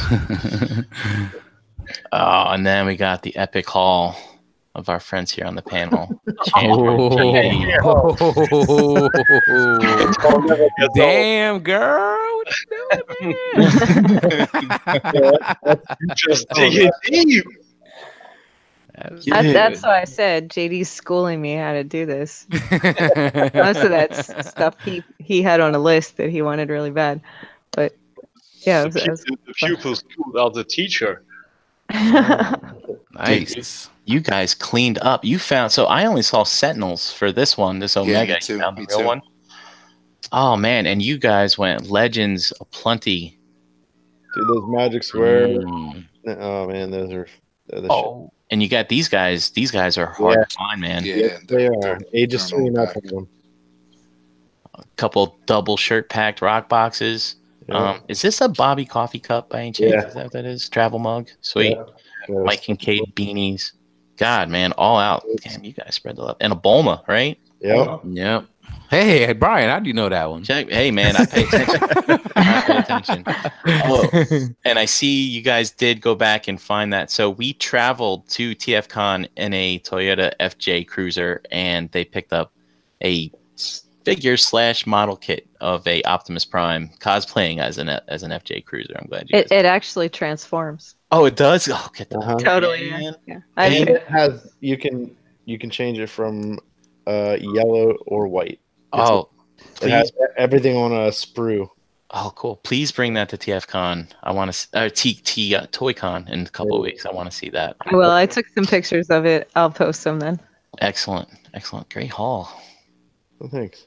And this guy too. This guy just handed me stickers, but I like this. What's that funk? Uh-huh. I like that. That was good. There's also a quietus, so take a sip. All right, Tim. How many quietus so far? I lost count. Okay. And then we got Max, the other half of Amber, that got married, and they got some legends, man. Everybody's going after these legends. Yeah. And what are these, Jose? You know what these are? These are some kind of Warbotron. Unique Toy Stellar Warrior for the Unique Toy. Unique Toys. Unique Cross Bruticus. You got the whole 1, 2, 3, 4. 1, 2, 3, 4. Maybe Yeah, 4. he already has one of them. Man, Toy World Springer. The whole thing. And Thunder Manus. And this, I forgot. I was actually looking for this, and I forgot to pick it up. I'll have to go find that later. This is the Bumblebee Optimus Prime, which is the evasion mode that's tweaked and made bigger. Oh, I definitely want to get that. Oh. And the Realm mascot, Ollie. Oh, part 2. Look at this. Man, these guys came hard. Got some Planet X stuff, some exclusives. And what is this, an Ant-Man figure? I don't know what that is. Yep. Microman? Micronaut? Something? No, that's the kicker. I remember that from IDW. All right. No, dude, that Bang Bus was packed with haul stuff, and they had to fit extra people in on the part 3. This guy was part 3. More stuff here. Dalton. So I didn't expect Dalton to be at the con. I didn't know he was coming. So that was pretty cool to be able to shake hands with him and talk to him for a bit. And, he's a big Beast Wars guy, so we're going to see a lot of beastie stuff in here. He also got Cheetor signed. Oh, look at this. Transmetal 2 Megatron. I love this figure. And some other stuff, too. My Walgreens today had 5 Rekars. I don't know if that's hard to find. Maybe I should buy them all up. Wow. Sell them next month. And this is a cool too. This is the Bat Optimus Primal, which is homages that two pack that came out when for Beast Wars first started. That's pretty cool. That's a nice pickup there. How we doing on time? Good. I think we're getting close to the end here. We got there's no time limit, brother. All right, cool. My throat's getting dry, so I just Yeah. all right. So we got you need another gin and tonic in you. That's what you need. we got yeah, I'm not drinking tonight, so I can be articulate as I go through this. We got Daniel, also known as the Decepticon Fitness Division on Instagram. So we saw him 2 years ago, and so we got to meet him again this year, which is pretty cool. I like this little belt here, and he won the second prize in the Rock Box raffle, and got this Crash Box custom design. And he's a Decepticon for life. But if you don't happen to be into bad guys, you can flip this around, and it's got orange on the other side if you want to display some Autobots on there, which is really, really cool. Yeah, and Tim, he got your 6-shot there too from G Creations. Yeah, not helpful. It's the Fuma and stuff. And I actually, Brian, I ran into him downstairs the one morning in the fitness room also. Oh, that's awesome. Very briefly. So it's pretty cool just to go to show that, you can do these shows and try to keep a balance. You don't have to go crazy. Gary, I didn't see any selfies from you this week. No, you specifically gave me directions to I thought maybe avoid that. They didn't have any mirrors in there or something. I wasn't sure. Like, okay. But we'll talk about ROC, Wellness Challenge 2019 here sometime. If not today, next week, we'll talk about it. All right, cool. And he's got some. See, this is stuff I love seeing at these cons too. Like, not stuff that's necessarily toy related, right? But other types of merch that's branded as Transformers. I mean, I don't know what this is, like some kind of keychain, I think, of some kind, a lanyard. This could be either a little book or a little business card case or a deck of cards. I can't really see, but that's really awesome. There was this middle booth that was selling certain things. I was also having a hard time actually keeping myself away from some new era Transformers hats. So there was quite a bit. Yeah. Oh, and by the way, in the chat, I drink seltzer, not tonic. Lay off those calories, man. So by the way, that's a great issue of the original G1 Marvel run with Devastator on it. We got Lucas B. Good to see him. I talked to him for quite a bit on the con floor. He went and picked up a rock box. He had a table there. He was working with some friends of his, and he was selling some of his collection. And he's got some IDW art, some signed transcripts or manuscripts, or I'm not really sure exactly. He also guest hosts on TFYLP every once in a while. So if you know Lucas, go give him support and check them out. But also, wow, there's this is an old set here, this Warren Pocket. That's what I loved about this con. There was, like, last year in Reston, like, I didn't see things that, people were actually looking for. Everybody was sold out, and he's had mostly, like, mainline Hasbro stuff available. But at this one, man, these vendors came with a lot of stuff. And we're seeing in these halls of things that have been gone for a while. So I'm glad people are able to find these things. This is very, very cool. Got some Etchbox in here too. Excellent. Nice. Yeah, and here's too, like, an old Function X, like Fans Project Headmaster here. Good stuff. Smart Robin. It could be, right? I think that was. Yeah, that's an old one, and that's one of my most favorite ones of theirs as well. Mm-hmm. So this guy, I guess, is where's everybody's money? They're going. Good display. Can you see that? Everybody's wallet this weekend. It looks like someone heeded your advice, Jose, and this thread has gotten longer because Antoine posted this 35 minutes ago. I don't know how long I've been speaking, but all right, sweet. Dude, Antoine, he fit all this on a bus, man. He must have just, like, dude, had 2 knapsacks with him. Good night. Look at this. We got more Legends stuff, Marvel Legends, and it looks like maybe he took some stuff out of the box to fit it in, perhaps. Yeah. But we got Skylinks, Make Toys, Hardhead, even that Strato Tanker, man. I would be scared to fit that in a bag. The wings would break off. But Dude, excellent haul, Antoine, and good to see you again as always. Yep. And thank Yeah, you very man. much for the work you put in this weekend, and of course throughout the year on the Realm of Collectors Instagram. Yeah, he was working really hard there, trying to make sure he got a lot of shots for people who couldn't be there to see. Yeah, Yeah. check out their Party Unlimited also for all the videos and photos and all this footage that he was able to grab there. He's got that all there on his page on Facebook. Oh, it seems Paul C had the same question I had, and yes, there it is. He took him out of the box, and we got Gort, another boom. Gort's a big G2 fan, for those of you who don't know. So you can see here a lot of the G2 packaging showing up in here. Also got that X-Transbots crack up exclusive. Oh, he's got the Constructo in here too. And so he also picked up the gift set of the Takara. So Jose, you and I are very familiar with this mold, right? And the struggles we've had to get this, but it has the Jinrai and the God Bomber.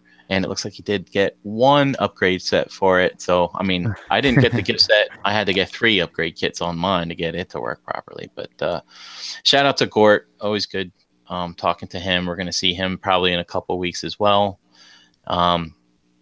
Also, Gort spending the cash. He was the premium ticket holder. Look at that, because he got the special TFCon pin. Oh. Yeah, check that out. And spreading the love as well, going to Mike Kincaid's table. Yeah. Yep. I'm also going to say that Gort was the only one that didn't tap out at breakfast on Friday morning when everybody else kind of quit halfway through at the restaurant we went to. He just plugged right along. And those monster omelets, you mean? Yeah, he everyone else was like getting, halfway done. there and kind of calling it a day. And he just kept going and going and going while they cleared the table. And he, I don't know where he put it, but it was quite impressive. So, Jose, I don't know if you snacked on any of my leftovers, but I filled that fridge with leftovers this weekend. I did not, and I regret not going in on that mac and cheese you had there because I know that was good. We got Jose. All right, wrapping it up. That's the last one. Yep. American GX. I just threw that in there real quick. Dude, I didn't know you picked up anything, but obviously you got your rock box stuff here and some Bobby swag. I was packing light, so I couldn't get much. So as long as it was flat, and I could fit it in my bag, I got it in there. So yeah. Oh, also too, these Stasis Law guys handing out these stickers. That was awesome. I was happy to have someone hand that to me. I like getting stuff like that. Very, very cool. Great. And then this thing too from those people we met Saturday night. I don't know if it's gonna come to that.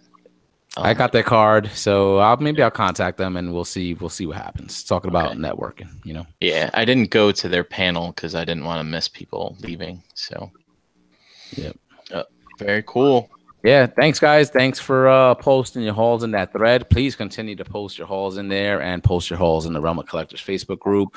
Also, we do have the International Realm of Collectors Meetup album in the group. So all you have to do is just click on the album title and you'll see the option to add your photos to that album. So please do that if you were at TFCon so we could see your experience and everybody else in the group could check it out as well. All right, man. Let's get to the question game because we all know what's going on tomorrow, guys. It's Halloween. It's Halloween Eve, I guess we could say. You saw at the top of the show if you're watching, a couple of us dressed up. Dave had a mask. JD was a Sith Lord. You know what I'm saying? So, So we're gonna do the little question game with the Halloween spin on it tonight. So Brian Brink will bring it up.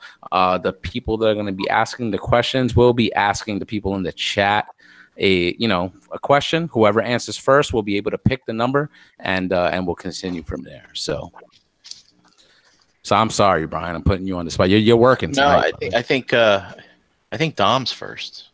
Yeah.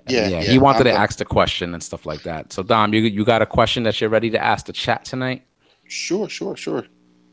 What is so? This is a question to pick the number to find out who picks the number, right? Yes. What a question. What is Lion-O's from the Thundercats mentor? What is his name? Lionel's mentor from the Thundercats. Damn, I can't even remember that one. Like if you're putting me on the spot, I can't even remember that. Right? Somebody will figure it out. It's easy. It's not. First person in the chat that answers that correctly. Okay, I see Josh said Jags with a Z, but Nick Brammer said Jaga. Is that correct, Dom? Jaga is correct. Jaga, is that correct? Yeah. It needs to spell that shit right, yo. It needs to spell it right. So it's Jags. I think Nick Brammer got it. If the rest of you guys, yeah, agree. Nick. Sorry, Josh. Yeah, you came in. Josh, you man, came at it after Nick. Freaking typo, man, typo. How many drinks you so far had, Josh? Jesus Christ. So, Nick, what number do you want to pick? Pick a number, Nick. Pick a number, Brammer. My roommate. Awesome seeing Masterpiece shit piece this weekend. Also, remember to check out the. Dude, if you guys ever want to have an experience, room with Nick, it's definitely experience. Dude, Nick makes every scenario fun somehow. I don't know how he does it. He does. No matter what I was doing, if he was nearby, my fun level escalated by like times 10. Yeah, he picked 5. He picked number 5. Oh, ask a question. Ask a question. Okay, so I got a question for the group, for the panel, I guess you can say. Oh, what is the craziest thing you ever done on Mischief's Night? Craziest thing, you know what?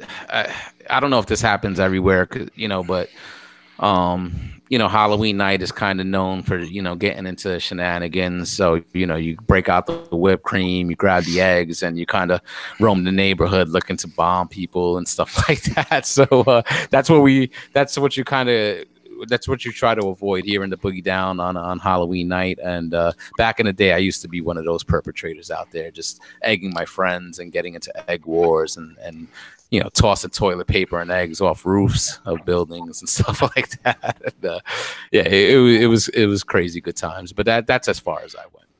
Okay. Brian, you're next. Since you drive away from cops on a whim, I wonder what you do on Mischief Night. Oh, that story! Oh man, I was like, damn, Brian. I'm driving here. I don't think the people listening heard that story. I think that was told on an unbroadcasted hangout. No, that was you told them? You told that? Oh, okay. Oh, that's right.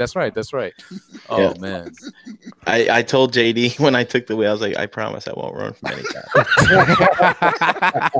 And of course, within like 10 minutes of me driving, like Chan's like, "Hey, watch out for cops." I'm like, "Okay," and I drive by one at like 80 miles an hour. I'm like, "Oh." Brian watched too much Dukes of Hazzard. Oh yeah, but I'm gonna have to disappoint you guys because I was never a person committing any mischief. Believe it or not. Really? No. Dude, I'm interested in hearing Dave's answer for this one. I really am. Yeah. Dude, I'm just gonna go ahead and go because I'm just with Brian. Halloween was never a real big deal, so I can't say I was ever a part of anything really mischievous. You weren't? Yeah, I know. Oh my god. Well, you guys know I had to go to bed by 8 o'clock, so it was kind of like trick or treat and come home, and that was it. It's bedtime. You can't do your evil deeds during the day. You can't. So what about you, Dave? Tell me. I don't know if you guys are ready for this. We're ready. We're ready. So it wasn't just me. It was a collective effort. I was probably like 17, 18 years old, and a bunch of us wanted to see if you could really get somebody sick by putting Visine in their drink. Oh, damn, son. We decided to put it in the punch bowl at a party. Oh my god. And it didn't work like right away. Like people say. And I would say probably about 3 hours into the thing, people started complaining about having a stomach ache. Mm. And it was just how could I put it? It was the bathroom was full the whole night. It wasn't funny at all, but it wasn't. It didn't turn out to be funny, but it was more like I was like scared and nervous because I was like, somebody's gonna fucking die and it's gonna be my fault, But oh shit. Yeah, if you want to talk about mischievous, that's what we did. For the people who know, it doesn't make you throw up. It makes you shit. Yeah. Oh, I was about to Yeah. ask him like, what's that supposed Makes to you do? poop your Yeah. makes you And empty what's out like your a laxative? bowels. And the worst, it makes you shit. And the worst part is most of the people that were drinking it were the girls at the party. So I kind of deaded the whole party for anybody that was there. Nobody It go was home. like, all the girls had shit ass and they were going home and shit, and everybody Nobody was like, good. I'm not but it, getting them. You cock blocked everybody that night. it wasn't just me though. It was like me and like 3 other people. So we all felt like assholes at the end. Nobody would fess up to it. So Yo, Mark 44 in the Prime in the chat said no more Energon juice. Oh,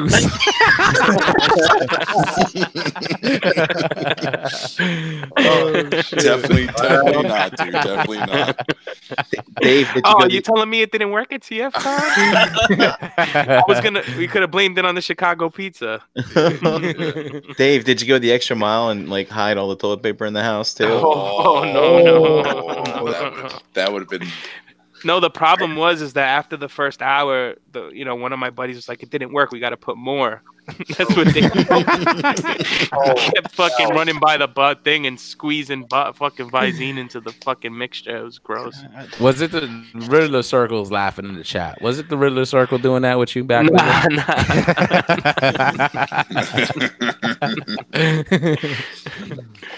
Oh man, that's crazy. I didn't know that doing that was with Visine would make people shit. Yeah, so I guess that's kind of like a low key way of doing it, so the stuff doesn't taste different. Like that's crazy. You did you ever do like any bombing and shit? Like I was. I was thinking about that earlier too, and some of the guys that used to put Nair in the eggs, used to hollow out the egg and put Nair in the eggs, or just like anything that was disgusting in there, like people. I would just to come up with random ideas to put shit in there. It's just gross. Yo, I regret doing half that shit now. All the dudes in the bodega fucking never wanted to fucking sell us eggs on the eve of Halloween and fucking Halloween day. They'd be like, nope. They like we wanted eggs. They made us come with our parents and shit. It's fucking crazy. I know. Did he feel a chill? Fucking. I feel like a fucking. It's creepy. Something creepy's going on. Dude, it got cold all of a sudden. Goosebumps all of a sudden. Fuck, man. Yeah. Well, that's fucking crazy. Dude. Did you ever try? You never got mad for any of that shit, right, Dave? No. I think I told the story last year though. I was with a group of people where we were doing some mischievous stuff, and everybody had the dead presidents mask. Everybody had their face painted like Dead Presidents, the movie. Oh, and we were breaking stuff. People were robbing other people. I wasn't doing any of that. I was just egging and stuff. And then it got to the point where the cops like surrounded the group. And I went into a local pizzeria and washed my face paint off and fucking grabbed a slice and walked by all my friends getting arrested. Yeah. See ya. Yeah, I peeped that shit quick and jumped in and fucking just washed my fucking face paint off. And I was just like eating pizza, acting like I was watching hey, what they getting arrested for? Man, dude, I gotta turn on my heat. Dude. I got chills. Yo, what is that in the corner over there? I feel like someone's watching me. What about anybody else? Fucking the food. JD, how about JD? JD, what do you do? What you do? Were you nice kid? Probably the worst thing I've ever done was. Wow. I didn't know that you breathe that heavy, JD. You have a problem? That's not me. No. Dom, maybe your fan's on. Yeah, my fan. That's probably my fan. I'm sorry, buddy. I'm sorry. That's fine. All right. So I don't know, I might have been like 18, 19 years old. And a bunch of friends and I got completely trashed. And who the fuck is on their fucking mic, yo? That's not you, baby, right? Just pull that shit like away, like about a half in your mouth. What the fuck is going on tonight? Fucking got cold all of a sudden, and now I'm. Did Gary fall asleep? Are you sleeping? Nope, that's not me. That's not you. It's not you. No, okay. I'm I just want to make sure. All right. I think we're 9:30. We usually sign off, so we don't want to take it past bedtime. Exactly. All right. I'm sorry, Katie. Go ahead, Brad. I'm just hearing something. I don't know what it is. Yeah, so we got wasted, grabbed a bunch of BB guns, and went out and just shot people with BB guns all night. Ooh. Damn. Now, like, And the one neighborhood, like there was a like clear the neighborhood, and there would be like the back of this big plaza and a pizza shop, and we pelted this guy, like all of us. What the fuck? You guys are pigs. Who fucking burps in the mic? Listen, I'm drinking. JD's trying to tell a story. I'm burping. Fucking mouth breather. Hold on, we got a guest tonight. Tim, is that you, bro? Are you breathing in the mic? No, man, I'm just listening to always waiting for my All right, I'm sorry, JD. I'm sorry. That's cool. What's going on? But there was probably like 8 or 9 of us, and we pelted this guy with BBs, like the same guy. What was that? Did you see I that? don't know what that was. It's frothy. it's Halloween. Like, It's meaty. it's come. Hold on here. Anyway, okay, so Hold on, I'm just putting my hoodie bag on, man. I'm fucking freezing. Aside for that burp, it's now silent, but it's still kind of, I don't know, cold, right? Oh God. I got the radiator on real high though, so that kind of counters it. oh, fuck. I see my own breath. Man, my fucking neck, dude, it's so fucking chilly. You got the goosebumps, Tim? What do they call them in Germany? Yeah, man, we call it Gänsehaut. What now? like really 101 goose skin. Saturday, Oh fuck! Saturday skin. Continues now, right? Yo, It's guys. fucking ghost mites. All right, that's all I got. I'm out. You knew that. motherfuckers are killing me. I knew it was him. I knew it was him. That burp smelled like buffalo wings. Wiggling killer. I'm fucking sitting here for 3 hours waiting to do this. Fuck you. This guy, this is German, and all you motherfuckers. Brian Brink, keep it moving, motherfucker. Keep it. Love you all. Realm. Realm. You know, when I originally said I was going to do this, I wasn't supposed to say anything, but cool. Love you guys.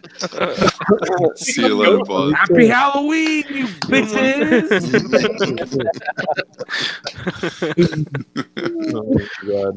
Oh, God. That's funny. Oh, man. Did everybody go? Did everybody No, go? JD didn't finish. Finish, Yeah. JD.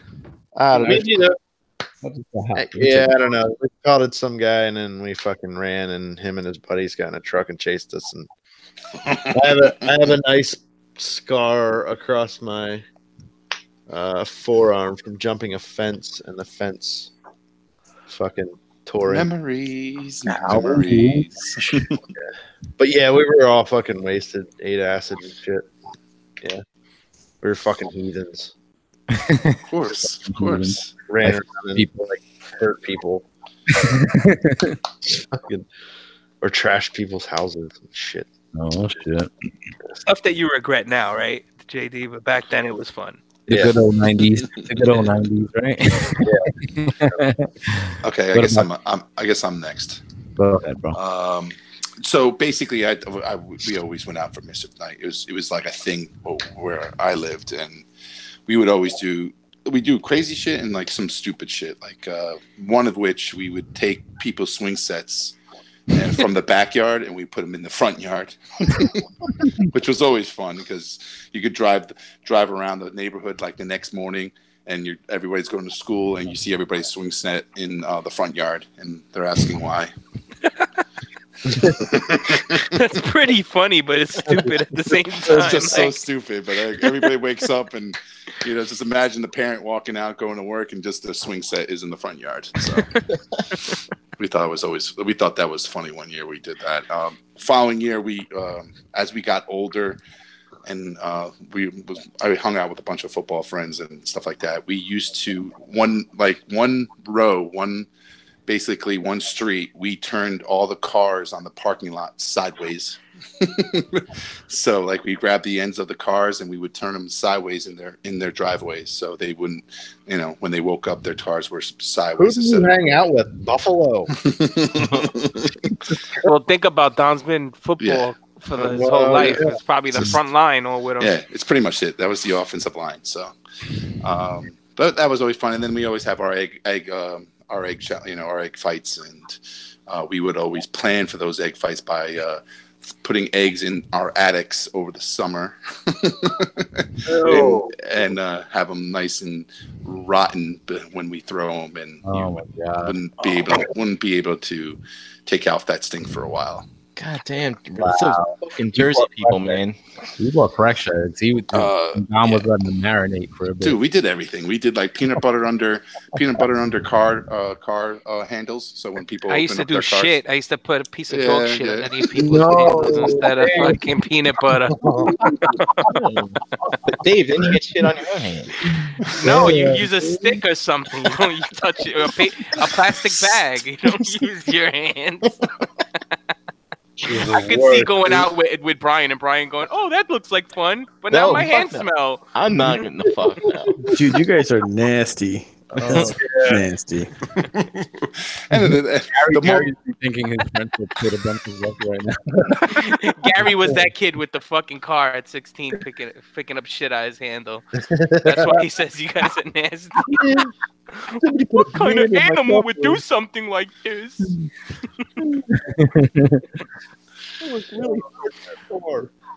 So that's the kind of stuff that we did, which was always fun. So That's keeping up to mischief night, and the cans of shaving cream, just shaving, spraying people down, doors that don't open and give you candy, and you get your door is going to get coated, stuff like that.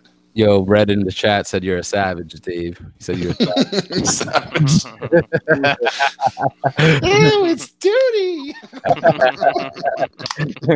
What about Chan? Chan didn't chime in on this one. Oh, Chan. Uh-oh. Come on. Let's see her what she's done on Halloween. I was kind of a bad kid, honestly. Kinda? Yeah. I'd say the worst was probably I was probably around 19, and we stole everybody's lawn ornaments.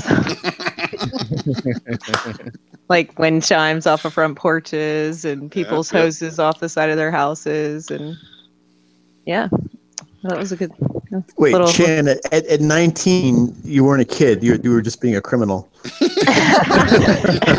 Well, yeah, I suppose so. But we were pretty immature at 19, just drunken, stoned fools having a good time, Yeah, of course. loading everybody's little garden gnomes into the trunks of our cars and taking off out of neighborhoods. Dude, my neighbors across the street last year, I think maybe it was 2 years ago, they started putting out like missing flyers. Their favorite gnome was gone, and they put flyers in everyone's mailbox. The 7-Eleven. Yeah, it's like, yeah, man. Yeah, the name too. I can't remember if they named him, but I was just like, "Did you ever get your gnome back?" They're like, "No." Yeah, it's pretty tricky to steal wind chimes, though. I mean that's Oh yeah. And when you're trying to unscrew a garden hose off the side of somebody's house, I mean that's a noise you kind of can hear inside. Oh wow. Delicate operations. Now Red said he says he takes back what he said. He says, Chan, now you're the savage. We were just rotten kids, having fun, laughing about what's going to happen when these people wake up and all their precious little things are missing. Yeah.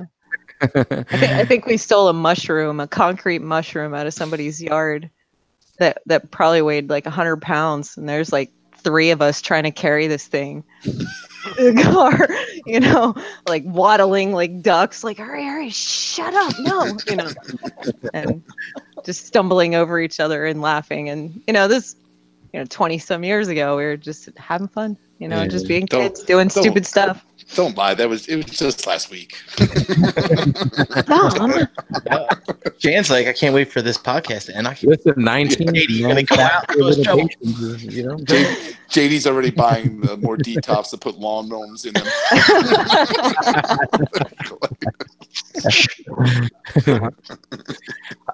Was what I mentioned, and then like what Dave, like me and Dave were doing, like here in the city with the egg throwing and stuff. Was that like a common thing for anybody else, like in your area? Like, you guys weren't doing it. Yeah. Nope. We didn't do anything of that in Germany. There's no such thing like you guys say. Yeah, because you get shot. Like with AK-47. What are you doing on my yard? Yeah, zero tolerance, right? And AK-47 is kind of Russian. It's Okay, so it's okay. The same thing. Come on. It's the same continent. Yes, Give me a same content. Although, even if I do the name now, you guys, it would sound to you guys all the same. Fuck it. All right. So who's up next as far as the question game? Who's the next one that got a question for the chat? I think Gary is. No, Gary. No, it's either Dave or you. So one of you guys. Right? Oh, I think Dave. You dig me? Yeah. he just volunteered you. My question's stupid. I want to hear a good question. I got a few. So all right, let me see. All right. So this one might make you guys think a little bit, but hopefully what's a screening? You need a screening question. Dave, we still need to. Oh, we need a screening question. Okay. That happened last week. Are you getting stoned tonight, bro? Dude, tonight, every day. Come on, this is a lifestyle, bro. I'm trying to tell all the nights, every night. My way of being comedic. This is just me. What are the names of the lights that you put inside of a DTOF? Ooh. I don't think that one. Oh. I was about to shout it out, but I don't want to shout it out. Do you know how they're spelled, Dave? Yes. Okay. Of course. Dave bought like 80 of them. All right. That's easy. Who just figured that? Shut up, Tim. You can't answer, Tim. Why not? You're on the panel. You don't answer. I think Josh got it. Josh got it. Josh got it. All right. Is that what it is? Yeah. I didn't even know that. I would have said LED. You tried. Right. All right. Give me a number from 1 to 10. Make it easy. Oh. Josh. Well, no. You get the choice from 1 to 30, Dave. Let him choose. 5 is already picked. Josh, Dave is trying to censor you, and I'm going to squash that shit right now. I think he needs another fucking kick in the ass. Yo, so Josh is trying to squash his chances. Josh, pick a number between 1 and 30. He picked 8. Picked 8. Oh. Lucky number 8. Let's do this. Let's do this. Let's see how lucky he is. Let's see. Oh. I was about to say if this dude won because he gets he's ridiculous luck, and he gets his fill, and that's all I'm gonna say. What's your question, homie? What's the question? My question is, okay, have you ever had an unexplainable experience with the supernatural? Oh, wow. I just did tonight with Dust, the Ghost of the Dust. All right, I do. Oh, good. You have an answer. No question, but you got an answer. Yeah, I got one too. Actually. All right. I'll go first. I'll try not to draw this out, but basically, one of my best friends, her dad died a while ago, and she has some trouble coping with it. And at one point, this was the year that the Boston Marathon was bombed. I can't remember. It was like right around when I started collecting again. So it was at 2012, I think, something like that. And so that night, she went over to her aunt's house, and her aunt was having like a reader over there, like a seance person. I don't know what they're called, but one of those types of folks. medium, I guess, right? And one of the things she wanted to do was get in touch with her dad that night. And so, I wished her good luck. I was like, hey, I hope it happens for you, stuff like that. And so it turns out that night was the night that they caught the bombers, right? And I remember I was staying up really, really late, and I couldn't stay up anymore. I think they had just caught them, or they were getting ready to catch them. And I decided to I went upstairs. I left the TV on. I went upstairs, and I had to go to the bathroom before I went to bed. And somewhere out of the blue, I heard that, hey, they caught him, whatever, they're in custody. And then all of a sudden the TV shut off.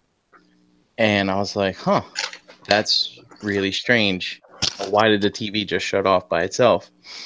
So I went downstairs, everything seemed fine. I went to bed. The next day I wake up, I talked to my friend and said, hey, how'd it go? Did you get in touch with your dad and stuff like that? And she said, yes. And she said that he mentioned me during that seance or whatever they had. And I was like, really? She's like, yeah. She's like, I know you're having a hard time, but you have like really good friends, stuff like that. So, reach out to, I don't know if she said she mentioned me by name, but like reach out to your best friend if you need additional support and things like that. And there's people there to help you. And I was like, dude, my TV just shut. I was like, what time was this? And she said it was kind of late. I was like, because my TV shut off by itself. And I'm like, I'm wondering if like this guy just, wanted to stop by my house because I happened to have the channel on and he wanted to find out what was happening, with the Boston Marathon bombers or something. And that kind of freaked me out a little bit. So that's my encounter. Crazy. Yeah. I wish I could say I had a story, but I've never encountered it myself. I'm one of those kind of people that I tend to be skeptical about stuff like that. I'm a you need to see it to believe it. Jose, type of dude. That's not the truth. They're just too scared to come to the Bronx, bro. Supernatural. They're afraid of the Bronx. So I mean, who knows? Who knows what's out there? If anything, people do say they have these experiences. You know what I'm saying? But I need to see it, and unfortunately, I haven't had that experience yet. Yeah, I actually felt it once. I had once a really bad. I don't know if it was karma or something like that, but like in school, I was really crazy bad to a person, and I don't know what happened. I don't have the exact wording anymore. The only thing I remember, which was like really impacting, was like 5 minutes later afterwards, like people still gave me shit about this. I was standing on an edge, like on a railing, and everything was free. My feet was free, my hand were free, but I couldn't move my feet. I was just dropping straight on my face. I was totally awake, I was totally aware, I was still laughing from one comment, but I couldn't move my feet to actually stop my fall. I just planed down on my nose. The next thing I knew, my whole face down here was streaming down with blood, and people were like handing me a Kool-Aid and everything. I didn't know what's happened. I swear to God, this is real. So till this very day, I just check it up as karma. I was really bad to a certain person. I'm sorry still to this day. and I had my punishment. That was pretty much crazy. So that's crazy, man. But next time, just eat one chocolate instead of two, bro.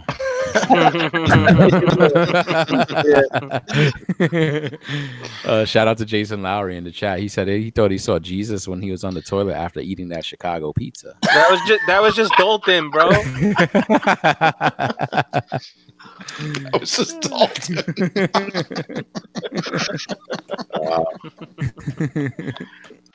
Nick said, "Break your nose in Germany, get Kool-Aid." Yeah, but to the neck, to stop the bleeding. That wasn't fine. Oh, I didn't mean Dalton. I meant Dakota. My bad. I get the Beast guys mixed up once in a while. Now that's funny. Didn't make sense. Anybody else? I've had all kinds of experiences. Share one. Oh boy. So this isn't necessarily like a ghost or something, but like, all right. So our area, if and this is all like urban legend shit, but like, there's this area out in the middle of the woods or whatever, and supposedly there's supposed to be like one of the 7 gates of hell, some bullshit, and then there's like some white wolf that lurks that area. Dude, I'm getting freaked out. So we drew. I'm probably 15 or 16, and we went out and skated for the night, and then went to this area. Like, there's literally where this little lot is, where the gate is supposed to be, and there's like nothing in this field at all. It's just like woods and field. But like somewhere in this woods is like one of the 7 gates of hell. There's a house right across from this parking lot, and the road to get there is a dirt road. So there's not anything hardly around. It's like something straight out of a horror movie. So the house right across from it has a barn, and there's a barn carved into, like, a pentagram carved into the doors of the barn. So like everything seems legit. Right? It's fucking freaky as shit. So they tell you, oh, just go out there and sit. It'll find you. So we did. We went out there, we sat, and couldn't see anything. And all of a sudden, like, the car, we're all sitting in the car, and the car just like gets pushed. Get the fuck out of here. No way. What the fuck? So then, everybody's acting like little fucking schoolgirls and shit. And it keeps happening. And finally, the kid that was driving the car, he got pissed off. He's like, I can't be having my fucking vehicle all get all fucked up. He's driving like a Geo Tracker or some shit like that. He's like, I can't get this thing all fucked up. He got out of the vehicle, and like it got all quiet, and it was like dead black outside other than our headlights. And like he got back in, he's all freaked the fuck out. He starts the vehicle up, take off, and like my house is not far from that. Like my parents' house was like maybe like, I don't know, 5-10 miles away. And we got there, and there was literally like fucking claw marks through the ass end of fucking tracker. Wait, claw marks? Claw marks. Dude. Cut straight through the fucking metal. Get the fuck out of here. That's crazy, bro. Dude, it was fucking crazy. You know where that place is still? Yeah. Let's go. Fucking Dave trying to fucking go there. The area that this is at, like, there's all kinds of fucked up things that happen. You know what, Dave? I'd say let's go just to prove that shit to me. Man. I want to experience that shit. That's cool. You're sitting on the top of the car. Yeah. Not inside. So there was also, like, in that same area, it's on the same road. There's a bridge that, like, it's in the newspapers and shit if you look it up, like in the area in the library or whatever. But some woman took her fucking kid and dumped it off this bridge. And it's not deep into the creek that's here. And like if you go there, like on the anniversary, you can hear the fucking baby wailing and shit. But we went there, and it wasn't. My wife just scared the shit out of me. What are you? The fuck out of here! They're telling ghost stories. What's wrong with you? Just crept up on you. But like we would go and we'd sit on this road, and we'd get all baked and shit like that. But the one night we went there, and you sure it wasn't shrooms? No. We sit there, and like lights are out and everything, and it's all quiet, and it wasn't scary or anything. But like we're just sitting there getting baked. It was me and my buddy, and like the car kind of moves, and we're like, all right, what the fuck? And he flips his fucking headlights on, and literally this like 4-foot fucking owl is sitting on the hood, looking at us, just scared the shit out. That wasn't. Yo, an owl will fuck you up. I don't even want to fuck with those shit. things. So we fucking. The thing with those you said those scratch marks. Jason Lowry in the chat said those PA deers. Oh man, that's kind of crazy. All right, anybody else? I had Interesting. It's interesting to hear these things, like, because me haven't experienced something, but JD, like, it keeps you wondering, like, what the fuck is out there. Go ahead. I had kind of a crazy thing happen when I was about 13 at my grandparents' house. Oh. I was like, so my grandparents bought this house and it was like reconstructed. Part of it had burned down by the previous owners. They had a little boy who had like medical issues. And the story goes, and I don't know if this is just kids talking because we were creepy little kids, telling stories, but the story goes like he couldn't take his health issues anymore and he tried to burn the house down with him in it. Mm-hmm. Anyway, so the loft of the house, it was like an A-frame with a loft, and the loft was where all of us kids would sleep. There was like 6 beds up there, bunk beds, and then like a big queen size and all this. So we're all sleeping up there, and it's usually, you and your cousins on a weekend in the summer, at your grandparents' house. So there's like 10 of us or whatever. And I fell asleep up there after we were sitting up there telling ghost stories, of course. We all fall asleep. I wake up the next morning on the recliner in the living room. And the stairs that go down from the loft, it was like right outside my grandparents' bedroom, and they could hear us walking up and down the stairs. Every time we would go to the bathroom or anything, my grandma would wake up and go, "You all right?"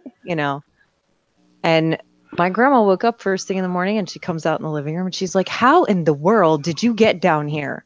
Like, I scared her sleeping in my grandfather's recliner. I had a blanket, a pillow under my head, the whole nine. And she was like, I don't understand how you're down here. I don't understand what's going on here. And it really freaked her out because she didn't hear me come down the stairs, and I have no recollection of coming down the stairs. And I don't sleepwalk. I'm a very light sleeper, and I like just being that shocked when you wake up to be in some place where you didn't fall asleep is really, really scary. And I was like 12, 13 years old. So, of course, that shook me up for a little while about staying at my grandparents' house. Mm-hmm. Dave, you all right, man? You're breathing kind of heavy. Yeah, I'm a little shaken up. My wife scared the shit out of me. I'm sitting in the dark.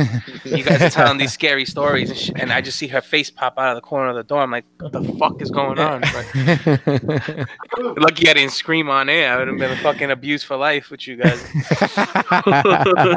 Yeah, don't give Dom any more ammunition, man. Trust me. Right. Yeah. Well, you noticed Gary left. Yeah. Oh shit! He's like, oh man, I didn't even notice. He scares easy too, so he probably got shook. He doesn't like your clown picture on Facebook, man. Neither does Dom. Yeah, me neither. Oh man! All right, did anybody else need to chime in? I have a little story. So before we moved into the house that we live in Queens, we lived in an apartment building, but all right, so let's say I lived 3 blocks away prior to that. So in the process of us moving from one apartment to the next, we had like a week to move. We were going back and forth, and it was like the first night that I had ever slept in this new apartment. And, unbeknownst to me, I didn't know any of this yet. I'll tell you what I'm getting at the end. But, we slept there, and I had my own room, and my mom I think she was pregnant with my younger brother at the time. So, it was just me in there. And so I had, just a bed, none of my other stuff was in there yet. And, I as a kid, I used to be scared of everything, basically. But, I used to have these nightmares at night where it felt like somebody was dragging me out of the room. And I used to wake my parents up and say scared shit. I would try to get in bed with them. I was like maybe 7 or 8 years old. And it happened like maybe twice that week. They probably just thought it was the jitters of me sleeping in a new place. So now maybe another 3 or 4 days go by, and now I'm wide awake. I'm in my bed, and like you guys said before, like Chan just said and Tim said, like I had an instance where I was standing and I couldn't move my body. Like I knew what was going around. I could see everything going around me, but I couldn't move. And I'm trying to scream and I couldn't get a scream out. Like it just wasn't happening.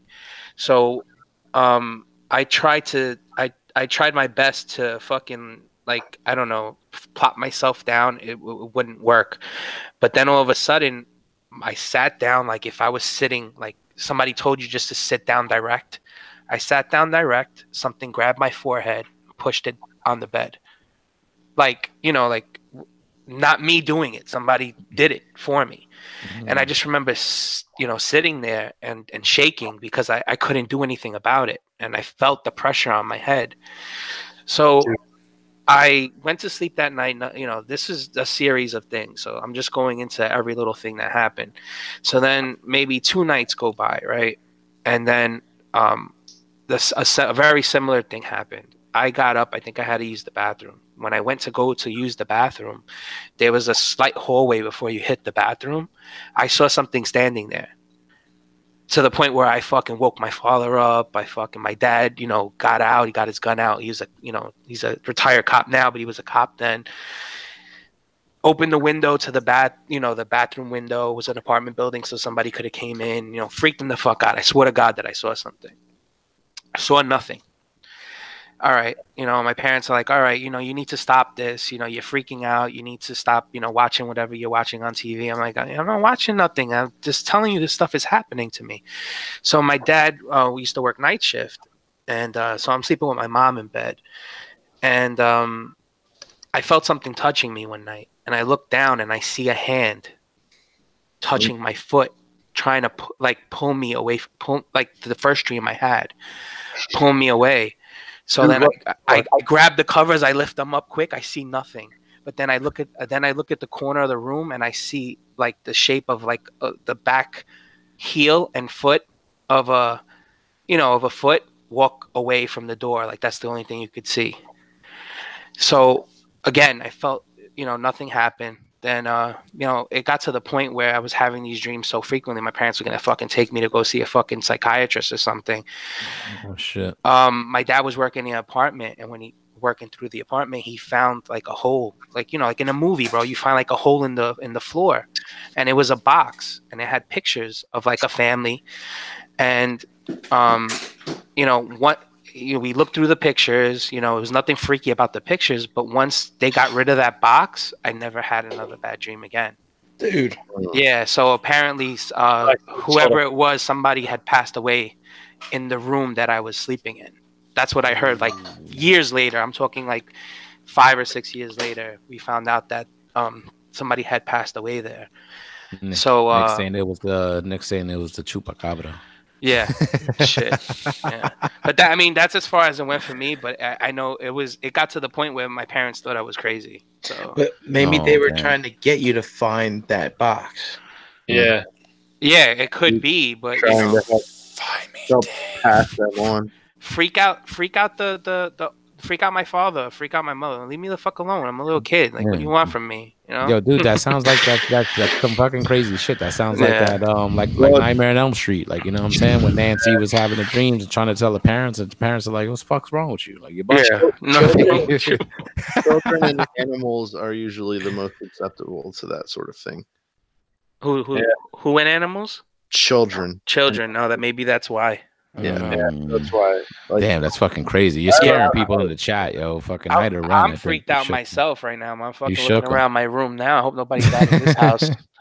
Yeah, that's actually pretty interesting what JD said. That's what's usually also connected to children, because usually it is said that when we start to forget our dreams, that is when our fantasy dies. Yes. Oh man, dude, this is really freaking me out. I am surrounded by things on shelves that have eyes, and this is not the room. Oh my god. yo, Dave. So you got a couple people chiming in the chat. So Jim Hogg said Dave's the kid from The Sixth Sense. He's seeing dead people. You know what I'm saying? So you never know. And then EE Prime says, Dave, did you ever think it might be the weed at an early age? I think that was a little bit before we started to indulge in that. Man, I've had that's shit crazy. happen in this house. I used to go to Gettysburg, the battlefield, all the time. Like they let you fucking walk that shit at night. Mm-hmm. Yeah, dude. You want to see some fucked up shit? You can see some fucked up shit walking around that battlefield. Oh, Shit. man. I'd be down. Would you guys be down to do that? Like sleep in a haunted house or go to a haunted area? Yeah, dude. I rock 2000. Do that. Hell yeah. You would We should do probably it. do something. We should probably, well, dude, we did bowling. We got to do bowling on Thursday. Like, Bowling's a lot different than sleeping with the supernatural.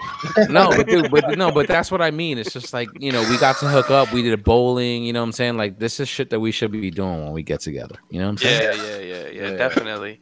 I mean, I actually also I would love for because I think for whatever reason, we all work and everything, but there's rarely some action, some real action going on. So knowing that the world is all not only gray, with sprinkles of color when you actually meet someone you want to meet, and there's something out there, that would be fucking dope. So I would actually be down to be looking at something like this. It's crazy. It's great. Yo, if you're in the chat, man, Nick got his own take on that Nightmare on Elm Street rhyme going on. I can't even repeat anything that he's saying in there, but check that shit out. No, don't do it. Coming for you. Don't say anything. 3, 4, better lock your door. Isn't that great? Wasn't that crazy? All right, who else needs to chime in? Who else? Is that it? No, I never fooled around with the ghost. Never anything like that. No supernatural tales. Yeah, just like me, man. Hey, guys, seriously, do you hear that static? And is it coming from Dave's mic? I'm getting the fuck out of here. Don't fucking scare him. He told that story, and now spirits are coming. What fucking world is going on? All right. Brink, there's some green glimmer behind you. Yeah. Oh, he turned his lights on. They all just ran. Dude, they just all ran back in the closet. Once you turned that light on, they all just went back in the closet. Part of this collection room, finally. Is there something behind me? What's going on? I can, What's that? I can imagine Dave doing. All right, I can imagine Dave doing Bloody Mary just so he can ask her to give him a hand job. You just got to keep your eyes closed in case she fucking looks all fucked up. She might have those wet hands, though. Yeah. Might be a good thing. You never know. Oh, I'm sorry, Shannon. We got a lady on the panel. Yeah, I know. Fucking savages. Sorry. All right, Brian Brink. I think Wait. Hold on. Don't apologize to me, man. Like, this is why I go to TFCon and watch the show, and why NJCC is so much of a blast with you guys hanging out behind the Rock Island and listening to all this. I love it. Don't worry about me. You're fine. Who would be down to do a Bloody Mary? Let's do it. And then when you see something behind you just come out of the mirror, oh my god! Dave. Who ordered a Bloody Mary like sometime this weekend? I want to say it was Chris. I might be wrong, but I think Chris ordered a He's Bloody on Mary. him now. Yeah. Oh, he did. Yeah. At lunch the first day. That first day, right? Yeah. Mm-hmm. Yeah. I was sipping on Old Faithful. LIT. In that Caddyshack, the first one, he had a Bloody Mary? Yeah. Holy fuck. All right. So, Brian, you're up. You're going to be the last one to ask the chat a question. Then someone will pick a number, and then we'll answer. And then I think that'll be our night for tonight. All right. I need a question for the chat. I have one for you if you want one, Brian. I'll send it to you. A Halloween question? All right. You send me a Halloween question. I will send a question to the chat. Damn, I actually didn't know that I was up. Brian is Mr. Brink to do his homework. Enter John Addict, who's going to swoop in for the fucking save right now. Just ask him. I'm gonna send Brian too, so that way he has. There we go. We're giving him variety. Michael, New York Mike said he tried that Bloody Mary, but it once was enough for him. You know what? Yo, dude, I'm with you. I think I've tried that once in my life, and I'm not a fan of that drink either. Not a fan. I'll stick to a Long Island iced tea. You got a screening question, Brian? Oh, here we go. Make sure you put the chat up. Yeah, Mark 44 Prime saying he can't wait for the next meetup. I think that's what everybody feels, man. Like after this past weekend, everybody had such a good time. Like I don't think anybody wanted it to end. Dave, you know? I'm not asking that question. All right, I got one. All right. So, all right. I want to know what that question was now. Yeah, now you gotta. I can't. I got another one for you, Brian, to see if you like this one better. This one's a little more PG. Yeah, it's like, how many candy corns did you stick in your ass? That's all I got, Brian. Now go with your own, brother. All right. I got an easy question for the chat. So there was a voice actor at TFCon this past weekend, and she was the voice of Spike's girlfriend in G1. And that being said, what were the color of Spike's boots in the G1 cartoon? What the fuck? I What was her name? Answering the girl's name. No, you didn't listen to the question. I had a soup for lunch. What was the color of the burger I put Tuesday? I see that. I think Gort got it. All right, Gort got it. Yes, his boots are yellow. In New York, Mike. That's the shout out Carly. Yes, that was the girlfriend's name, but that's not the question. Yellow, blue, yellow. I like that, Mr. Rick. That would have been the obvious question. Keep them on their toes. All right. One number, Gort. Choose a number 1 to 30. Oh man, not 5 or 8. Let's see what he got for us. Eric is like, damn you, Gort. He's 22. I think this one. Oh, wow. There were 3 in there tonight. There were 3 in there tonight, guys. We had 3. All right. Mine's gonna be easy and not so scary. But basically, what is the worst Halloween costume that you guys ever had? Oh, dude, that's easy. Fucking back in the day, dude. And I'm sure they still, well, because these costumes are so much better. But Dave, I'm sure you'll remember these too. I'm sure maybe a lot of you, if you grew up in the 80s. The plastic mask. Yes, the plastic mask with the plastic costume. Yeah. You either like had a Superman, a Spider-Man, a Batman, like super simple. Just straight up like just a mask you put on your face, you put the little rubber band over your head, and that was it, man. That was it. That was his. But you know what? That's all you kind of needed back then, man. We didn't have all this elaborate shit like everybody got now. So those are a lot of fond memories I have, like trick or treating back then. The costumes weren't the greatest. I know I was like Freddy Krueger like every year for like 4 years. I think I can remember, But yeah, I probably my worst costume ever were those cheap little $5 costumes from the bodega.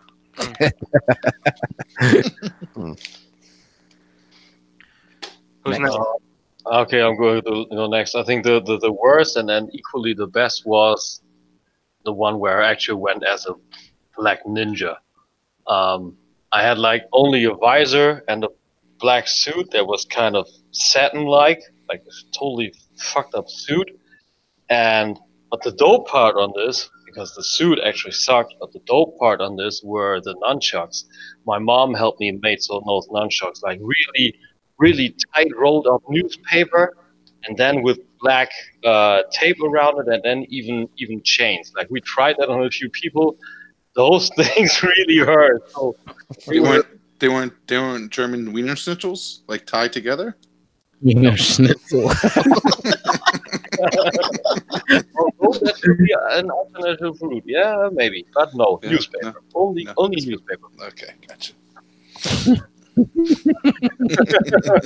I'd say my worst costume would have been I went as a Ninja Turtle one year, Oh, and basically my mom took me to like Kmart and bought me a sweatsuit to match the color of the turtle. So I had like orange sweatpants and an orange sweatshirt, some orange chucks, and a fucking bandana, an orange bandana.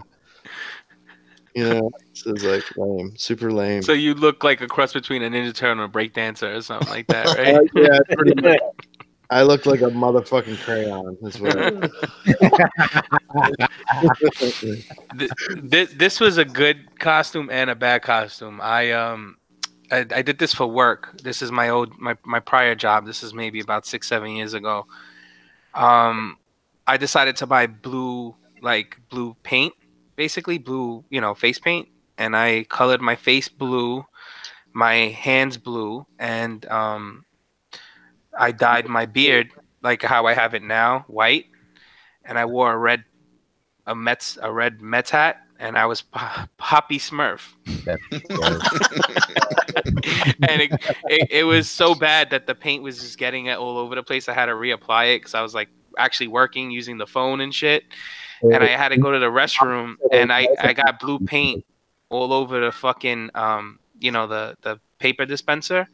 And the head guy, the VP of my office, when we did the costume contest, was like, yeah, I went to the bathroom and there's this blue paint all over the place. And I didn't know at that point he even knew my name. And he goes, well, I know where it came from. Dave Colon sitting over there with a funny face on. I'm like, oh, man, He goes, what are you supposed to be? And I was like, Poppy Smurf from the Bronx or some shit, and like Poppy Smurf, not Papa Smurf. Not Papa Smurf, Poppy Smurf, because I was all, thugged out with, whatever. Oh, that's great. That's fucking great.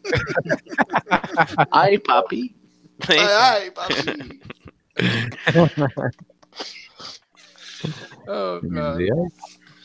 I don't know, you guys. When I was a kid, one year I wanted to like ball out and get a great costume, and so I went to one of those Halloween stores, and I saw on the wall there was a rubber mask of the Noid, the Domino's Noid, and I so wanted to be it, and so my mom got like white basically red sweatpants, red sweatshirt. We put the end on my chest, and I wore the mask, which was made out of rubber, but the worst part of it was that if you ever been into one of those rubber masks, dude, they heat up like crazy, and it was just we did a parade, and I had to have that thing on my face for like an hour, which was so horrible when you're like a kid, and the only thing I want to do is take it off. And I remember my teacher's like, "Don't take your mask off." So it was just one of my worst experiences ever. I think like when I actually got home, my mom's like, "Yo, you gonna go get your mask?" I'm like, "Nope, I'm going as just a red man." And never wore it again. I felt bad because it was like an expensive mask, but I just at the end of the day I never wore that thing again. Did people avoid you because you were the Yes, Noid? I was annoyed. Yep, avoided the Noid. You went around ruining people's pizza. Yeah, exactly. It was fun.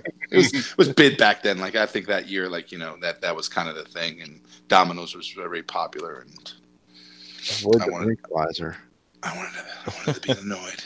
Mine is similar to Jose's. It was basically one of those Ben Cooper costumes. It was Skeletor though, and so basically you're in the plastic jumpsuit. But we had this this flea market near us, and they had a Halloween shop. My dad bought a really nice skeleton mask with light up eyes. So I had this really nice skeleton mask, but I had Skeletor as the bodysuit, and we couldn't find skeleton hands, so I had regular troll hands, hairy troll rubber hands. I remember this. It was horrible. Had long fingertips and everything. Yeah, my dad was so proud of it. Look what I made, my boy. You go out there, you have fun. Go get your candy. His hands are so awkward. You couldn't do anything with them. I mean, you couldn't grab anything. It was People hand you candy, just falls Yeah. on the ground. Like, Yeah. They try to pick it up with the long fingers. So it's stupid. Ah! Oh man. All right. Anybody else? Dave got the mask app back on. It's the only time I can put it on this year. I got to do it. Yeah. All right. So, quick question for the rest of the panel before we start wrapping up. Like, how's the turnout for you guys as far as like Halloween? Do kids come by to trick or treat? Because I don't get anybody like by here. So, how is it for the rest? You lived in the Bronx. Better be inside your house when the sun goes down. Oh man, It's like the how's, purge. how is It's like the purge over there. oh shit. Oh my god, how is that? How is that for the rest of you It's guys? been declining. It's been declining for me. Like I think now that's popular is that those trunk and treats or treats or trunk, whatever they do it all out of their parking lots, and people doll up their trunks up in their cars, and they just all the kids walk around the parking lot and do trick or treat out of their trunks. Find a kid, bludgeon them, and stuff them in the trunk. Yeah. I was just gonna say that. Wait till the kid just winds up in a trunk somewhere. I'm telling you, dude, it's getting so much popular around here. They'll just go to some parents will set it up, and they'll go to like a parking lot out in like a supermarket, and just all the cars will come out. They have their trunks all decorated with candy bowls inside of them and stuff, and kids just all walk around the parking lot. That's just because the parents don't want to walk around the damn neighborhood. Bunch of lazy bones. Exactly. Yeah. Tomorrow will be my first time doing that with my daughter. Oh, Nice. What is she? What did you get her? What she's dressing up as? Say again. I'm sorry. A unicorn. Oh, nice. Oh, Take some pictures, man. Send me a pic of her in a costume. She's probably up as Poppy Smurf.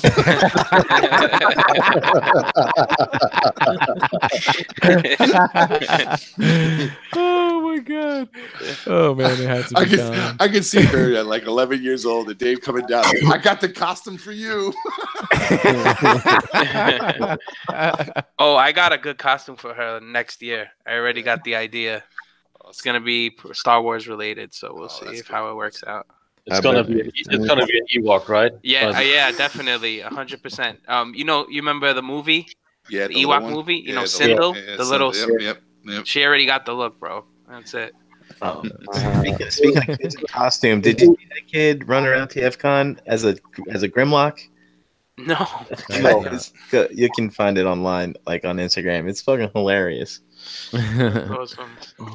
So your daughter is gonna be Sindel and you're gonna be Wicked, or what? The dog's gonna be Wicked, but me, if I could find that Ewok costume, I'd get it too. Nice. All right. So, did everybody get the chance to answer? Mission accepted.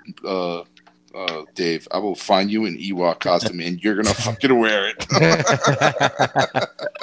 Jose, I get about 20 kids a year, and it's done by 8 o'clock. All right, so it's a quickie bit. So Germany picked up Halloween quite a while ago, but barely kids are actually chiming on my door. So it's pretty mellow over here. All right, yeah. All right, cool. Did everybody get the chance to answer Brian's question? I think so. All right. Show where the prizes were, Brian, just so they know. Yeah. Showed them what numbers. If they would have picked, they would have won. We actually had 3 chances tonight, guys. We upped the ante on this one. Yeah. And we actually probably will start doing that stuff like every week. Like Dave was actually stepping up this week for the prizes. So shout out to Energon Addict. Unfortunately, nobody. Unfortunately, you guys didn't win shit. So I have to give nobody picked. Nobody picked the magic numbers. But this is. I hope you guys are enjoying this. This is something that we're just trying to roll out. We're having fun with. Look at this. Win a prize. Number 6, number 11, and number 27 were the magic numbers tonight. So guys, if you're watching, we're going to be doing this on a weekly basis. We're just trying to get, a little bit more interactive with the chat, have a little bit of fun, and then we could get to know each other a little bit more with these kind of crazy questions that we got lined up to ask each other. And it's a good way to get the chat involved too. So thanks for playing, guys. Appreciate it. And you know what? TFCon was incredible. You know what? There's tons of pictures in the Facebook groups. Check it out. The IROC Meetup 2018 album is in there, like we were saying. So dump your pictures in there. There's plenty of photos to go through. And check out the rest of the podcast that you're going to be hearing throughout the week. I'm sure you guys are going to get plenty of stories of what happened this past weekend. Chan, thank you for hanging tonight. Really, really appreciate it. It was nice to get a perspective of a first timer kind of coming to the show and kind of seeing what it was all about. So as far as you going to a show like that for the first time, I hope you really got to enjoy it. Oh yeah, absolutely. I enjoyed every minute of it. All right, we have her on the show from now on. Her voice is so awesome. sexy. JD might have something to say about that. We'll just get on the Kool-Aid, motherfucker. Hey, well, JD don't have to be on. We could just, Substitute. You guys are funny. Just kidding. JD's like, all right, fucking Dom is number 1. Dave number 2 on my hit list. All right, guys, but thanks for watching and stuff. Like, this was a lot of fun. Just reminiscing, Halloween tomorrow. So if you're gonna be trick-or-treating, be safe, please, and have fun, whatever you guys decide to do. I know a lot of parties were happening over the weekend. We were, actually, guys, when we were out, like going out to eat and stuff like that, we saw a bunch of people walking around in costumes. So there were some costume parties going on while we were in Chicago. So that was actually pretty cool to see as well. But like we said, hop in the Facebook group, Realm of Collectors. If you're not a member, just join the group, answer the questions, get in on all the fun. And like I said, upload your pics to that album, upload your pics to that haul thread. And like we said, you're going to be hearing stories on all the different podcasts throughout the rest of the week. So enjoy that. Before we head out for the night, let's run it down the line, get some where you at. And I guess that'll be it. So first up, the analyzer, Brian Brink. Brian Brink on Facebook, at Brinklizer on Instagram. Back at work tomorrow, bright and early. I'm sure I'll have a ton of email. So we didn't get to the TFCon community picks like we usually do every year because there's just so much to talk about nowadays. But MPSP Theaters, they're on Friday, and they're going to have a shit ton of stories. And I don't know what their agenda is, but if they could go through some of those picks, that'd be kind of cool too. Awesome. Yep. Thanks, Brian. All right, next up, Chan. Chandra Cooper on Facebook and Wookie in My Pocket on Instagram. Wookie in My Pocket. Wookie in Me Pocket. Wookie in Me Pocket. Okay. Yeah, my little traveling Wookie, Awesome. So, yeah, that's me. Awesome. And I'll be here living real life. Sadly enough. I know, man. I know. Back to life, back to reality for a lot of us. Me. Yeah. After the high from this past weekend, still riding that high, you know what I'm saying? But it sucks, to get back to real life. And, it's cool that we actually got ToyCon New Jersey coming up in a couple of weeks. So some of us will be able to hook up. Mythic Legions. Some more good times coming soon, coming real soon. So thanks for hanging tonight, Chan. Yeah. Thanks for having me. All right. Big Dom. You can find me at the foot of Dave's dead bed trying to grab his foot. Yo, Dave's gonna fucking have nightmares tonight. Now that you said that here, Dave. I'm not going to work tomorrow. Hey, you can find me in the groups with Damon Grasso. So enjoy. Be safe out there tomorrow. All right. Energon Addict. Yeah, you could find me changing my underwear in a little bit. Saying some prayers before I go to sleep. No, I'm just kidding. But you can find me on Instagram, Energon Addict, and Facebook, David Cologne. I just want to say something quick about the con. It was really great seeing everybody, whether you're still watching or you're not, because it's the time we sign off. Tim, I appreciate you being here tonight. It was great seeing you. Like we said, we were going to fucking tackle each other, be all over each other. It was just the same. It was natural. It felt like, I knew like the same thing with the guys on the panel when I first met them.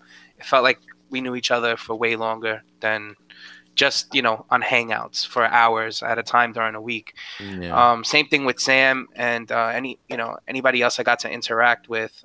It just was very humbling to be around people who all they really wanted to do was hang out. The toys were second when it came to this.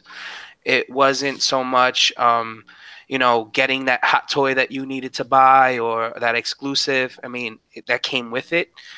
It was more so just being able to see these people, and that gathering that TFCon brings is awesome. But it doesn't have to be TFCon. It can be another gathering that now that we're all friends, we can do. The guys on this show, we get together quite often. RockCon.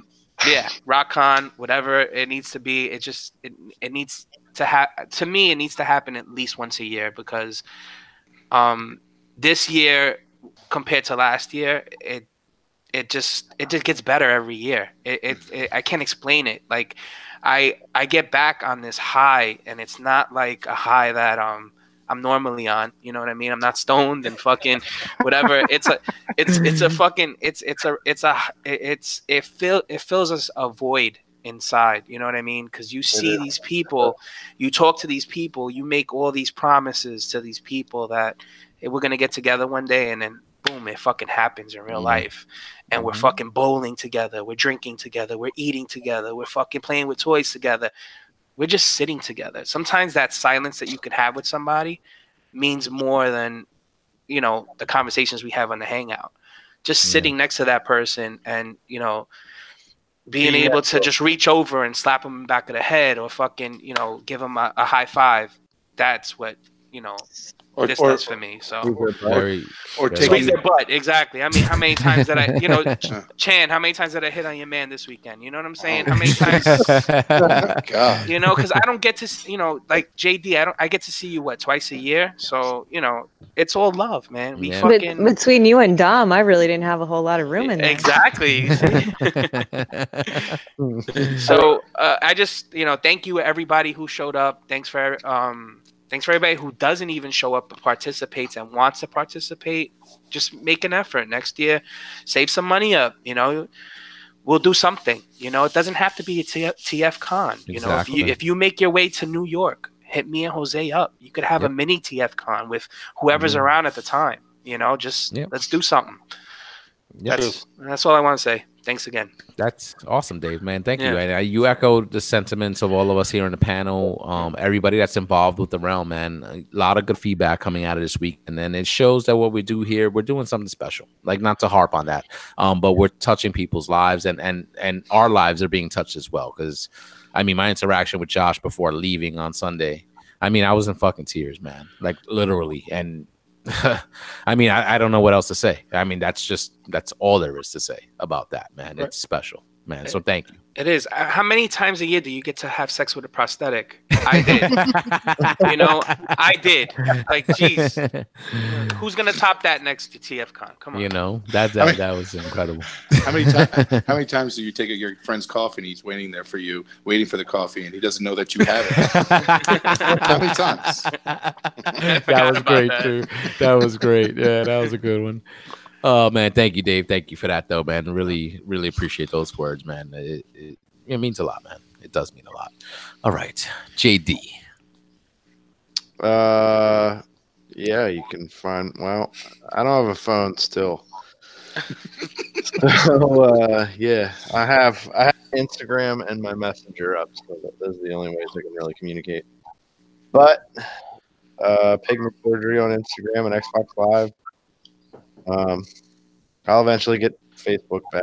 But JD Brochus in the Facebook group. Here every Tuesday. Tomorrow, new figure banging. Figure banging. New figure banging with a guaranteed new action figure. Yeah. At least I hope. I Don't quote can't me. really top what Dave said, but what he said. Every Awesome, lesson of dude. it. I love seeing each and everybody. I love you all in your own special ways, and it was truly amazing to see and meet everyone there, whether we've already met or not. It was awesome. Yeah. And there was not enough fucking time. Yep, not enough. Goes by quick. We even put an extra day in this time. Yeah, we did. And still felt fast. We'll be there Wednesday next year. Wednesday. Hey, JD, do you want to plug real quick that your your time on the internet goes on tonight? We might have fucked them up, but I hope not. Hopefully they could continue next. But yeah, plug that. What? It's 30 minutes with Lux? Yeah, I'll be on that then. Sorry, guys. You know what I'm saying? They were supposed to go live at 10 p.m. Eastern Standard Time. 30 minutes with JD on a deluxe Hail Hasbro reviews on YouTube. You know, so if we delay them, hopefully they can still go live tonight. If not, they'll reschedule. But check that out for sure. Yep, on Deluxe's channel right after we close down. Yep. All right. We got a special guest, Tim K. Let them know where you're at, brother. Yeah, guys. Thanks for having me again. Humbled as always. You can find me at Tim K on the Facebook groups, at Figure Photography Crate on Instagram and Facebook, and if you want subtitles, at Tim K's Nerd Crate on YouTube. And although Dave said it so great, I still and of course have to thank everybody for the extremely humble experience of being as welcome as I probably will ever be in every place. I don't know, it was insane. Everybody gave me such warm hugs, and it was thoroughly appreciative of me being there. So I had the best time ever, like I said to a certain group of people on Saturday already, and I will be back 100%. I don't know if it will happen next year. I don't know when, but I will be back 100% guaranteed. Yep. And there were plenty of other members of the realm that said the same thing. Fernando from Puerto Rico, Frogman from Texas. They said they're in all the way after the experiences from this past weekend. So that's awesome, man. Thank you for coming, Tim. Appreciate it. Anytime, man. I enjoyed every single talk. 4 days were enough, like the slightest. I'm still on that high, man. I just wish I could go back. Just, you know. Yeah. We hear you, man. We hear you. We all feel the same. So G Money had to drop out, so you can find him on Instagram. I think he's on there. G Money 1010, I think is it, or Gary Allen in the Facebook groups. Check him out. As for myself, Harrican BX all over social media. Please check out the latest episode of Verbally Challenged with Harrican BX. Tons of interviews, tons of experiences from people throughout this past weekend at TFCon. Check out the episode. A lot of people have listened, so thank you. I appreciate it. I hope you guys have enjoyed it. I was very happy to do that for you guys, and thank you to everybody that took the time to speak to me so I could put that in that episode. I really, really appreciate that. Where's my cut, Jose? I want my fucking cut. You know what? I forgot to upload you and Dave's clip. I had you and Dave in the same clip, so I'm gonna actually throw that out in the bonus. I'm gonna throw out a little bonus tomorrow or the day after. Yeah, you know what? After I cut the whole episode together and then deleted everything because I already exported the MP3, I was like, I'm heartbroken. Oh shit, Dave and Dom, where were they? Don't worry, that'll be a little bonus. If you guys, if you get whatever Dave said, if you come swing by the tri-state area, don't go to the Bronx. Just call us. Just say, Jose's not our friend anymore. He cut us out. Hey, at least he got you guys. Yeah. Oh, you left JD out too. Look at this. I know, dude. It was tough, dude. It was tough to try to grab everybody. I know. I thought I'd. I'll bring the pitchforks, guy. Listen. We got Toy Con in 2 weeks. It's not over. It's not over. Hey, guys. JD. I mean, come on. You brought your girlfriend. You bring toys to a Toy Con, okay? If you spend less time in the room, you know, doing the hanky panky, you have more time with your friends. These two little love bunnies couldn't get their hands off each other the whole damn trip. Dude, that's not true. I was across the hall from them. Dude, the Did Not Disturb tag was on their door like every single fucking second. I remember the hotel windows were all fogged up on the outside. Yeah. The 9th floor was where it was at. That's what doing when they thought I was sleeping in the back seat on the way there. Oh my god! But thank you guys. Do please check out that episode. A nice companion piece to what was going on throughout the weekend. And please remember to join us here every single Tuesday night on Breaking the Mold. Remember, guys, before we head out, we do have some rock packs available on the website, so you can still place an order. Some sizes are limited. I think small is we only have one white shirt left. For an XL double shirt pack, we only have one left as well. You can place your order on realmofcollectors.com. Remember to check out Crashbox Customs on social media for all your Mezco and diorama needs. Agabus.com, check them out. Official sponsor of the Realm of Collectors. And don't forget to check out all the other podcasts on the Cool Table Network. You can find the Cool Table Network on Facebook, along with links to all those other awesome podcasts. So that's going to do it for us tonight, guys. Thank you. This was an extra long episode. We really had fun, enjoyed it. We'll see you guys next week, and peace out. Be safe, and happy Halloween tomorrow, guys. Merry Christmas.